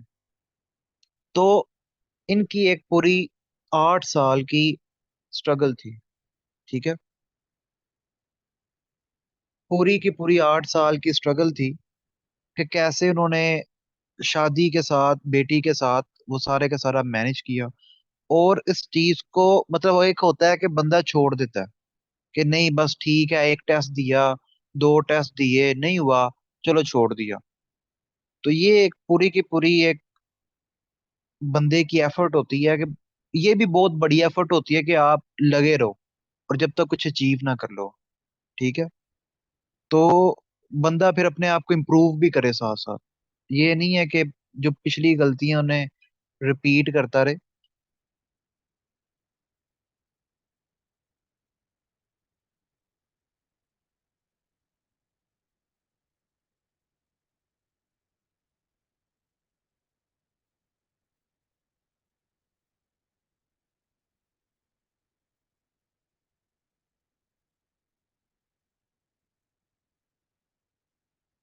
जी, आपको आवाज आ रही है मेरी। आपका माइक म्यूट है, इसे अनम्यूट कर लें। जी, आप बिल्कुल ठीक आ रही है। हाँ जी। जी, रिमशा नईम का सवाल था कि लोगों के सामने अपने अंदर कॉन्फिडेंस कैसे पैदा करें। मैंने आपको यही इस कॉन्फिडेंस की जो की है ना, वो मैंने ये बताई है कि आपकी प्रेपरेशन इतनी पक्की सॉलिड होनी चाहिए कि हाँ, मतलब आपकी जितनी अच्छी प्रेपरेशन है, आप खुद ही उतना कॉन्फिडेंट फील करोगे। एक और बात मैं आपको बताऊं, इंटरव्यू के लिए सिर्फ ये नहीं है कि आपने पढ़ना है, पढ़ना है, पढ़ना है, पढ़ना है, पढ़ना है। आपने प्रैक्टिस करनी है। जो आप पढ़े हो, आपको उसको बताना भी आना चाहिए। ठीक है। टू द पॉइंट उसको बताना आना चाहिए।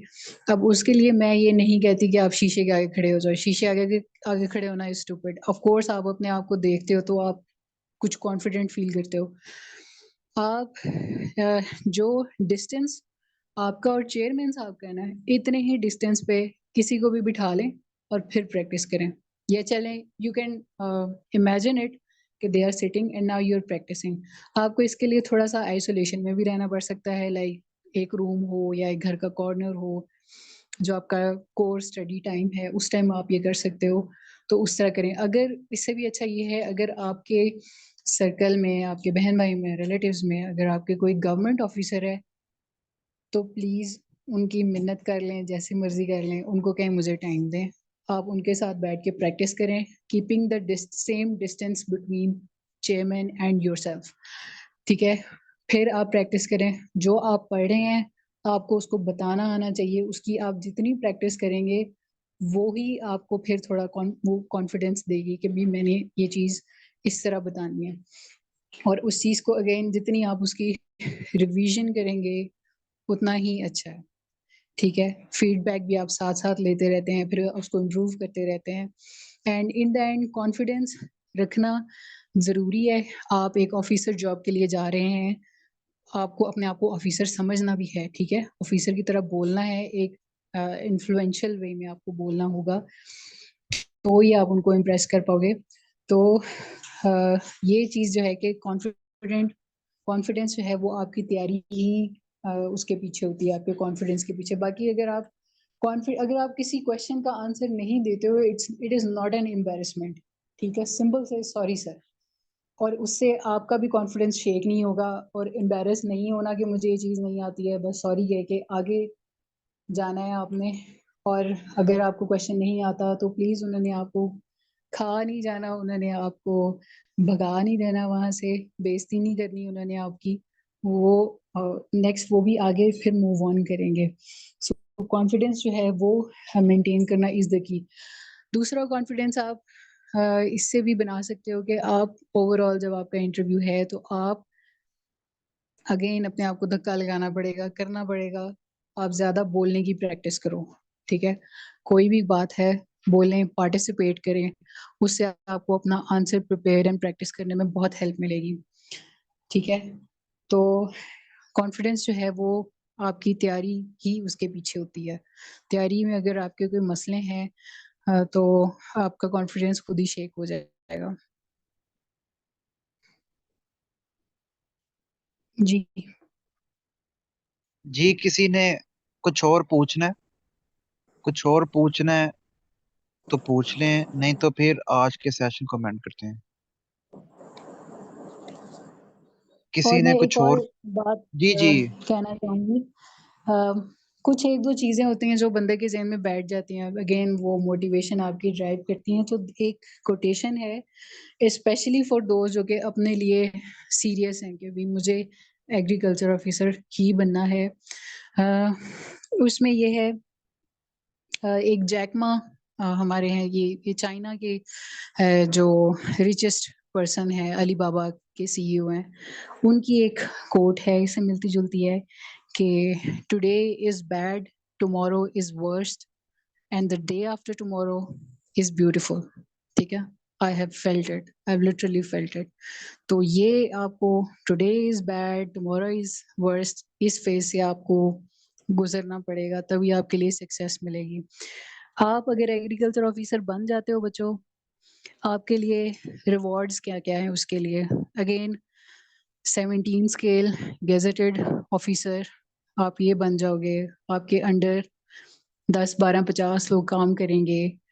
फिर आप एक इंस्पिरेशन बनोगे अपने बच्चों के लिए। आप एक तो सीएसएस जो करने वाले होते हैं उनको ब्यूरोक्रेट कहते हैं, जो अब ये गेजेटेड ऑफिसर होते हैं इनको टेक्नोक्रेट्स भी कहा जाता है, तो आप एक टेक्नोक्रेट भी बन सकते हैं।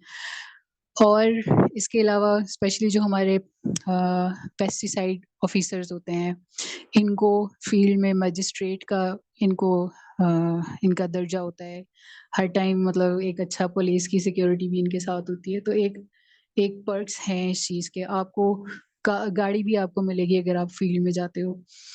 और बाकी डिवाइसेस भी आपको मिलती रहती हैं। और आपकी जो पे है वो तो जाहिर है हर साल में 2 दफा आपकी पे इंक्रीज होगी। फिर आगे इन द लॉन्ग रन आपकी वो पे जो है हमेशा ज़्यादा होगी। अगर आप छोटी एज में जैसे ग्रेजुएट बैचलर्स करते ही अगर आप बन गए हो तो आप पंजाब चलाने वाले लोगों में से होंगे। ठीक है, तो ये है कि ये दरिया पार करेंगे आप तो इसमें इसके आगे बहुत कुछ है, बहुत कुछ है, बहुत रिस्पेक्ट है। और बहुत लोगों के लिए आप एग्जाम्पल सेट कर रहे हैं। जी। Thank you so much Mrs Bareera ji. Maryam, आपने टाइम दिया। और ये दूसरा हमारा हमारा सेमिनार था, एक लास्ट ईयर था और एक अब था। जी। जी। तो जी। इंशाल्लाह आपके साथ फर्दर फ्यूचर में और भी सेमिनार्स होंगे। तो जी जरूर, बिल्कुल। आज के सेशन को हम यहाँ पे एंड करते हैं। जी। जी ठीक है फिर। ओके, अल्लाह हाफिज। अच्छा डियर स्टूडेंट्स,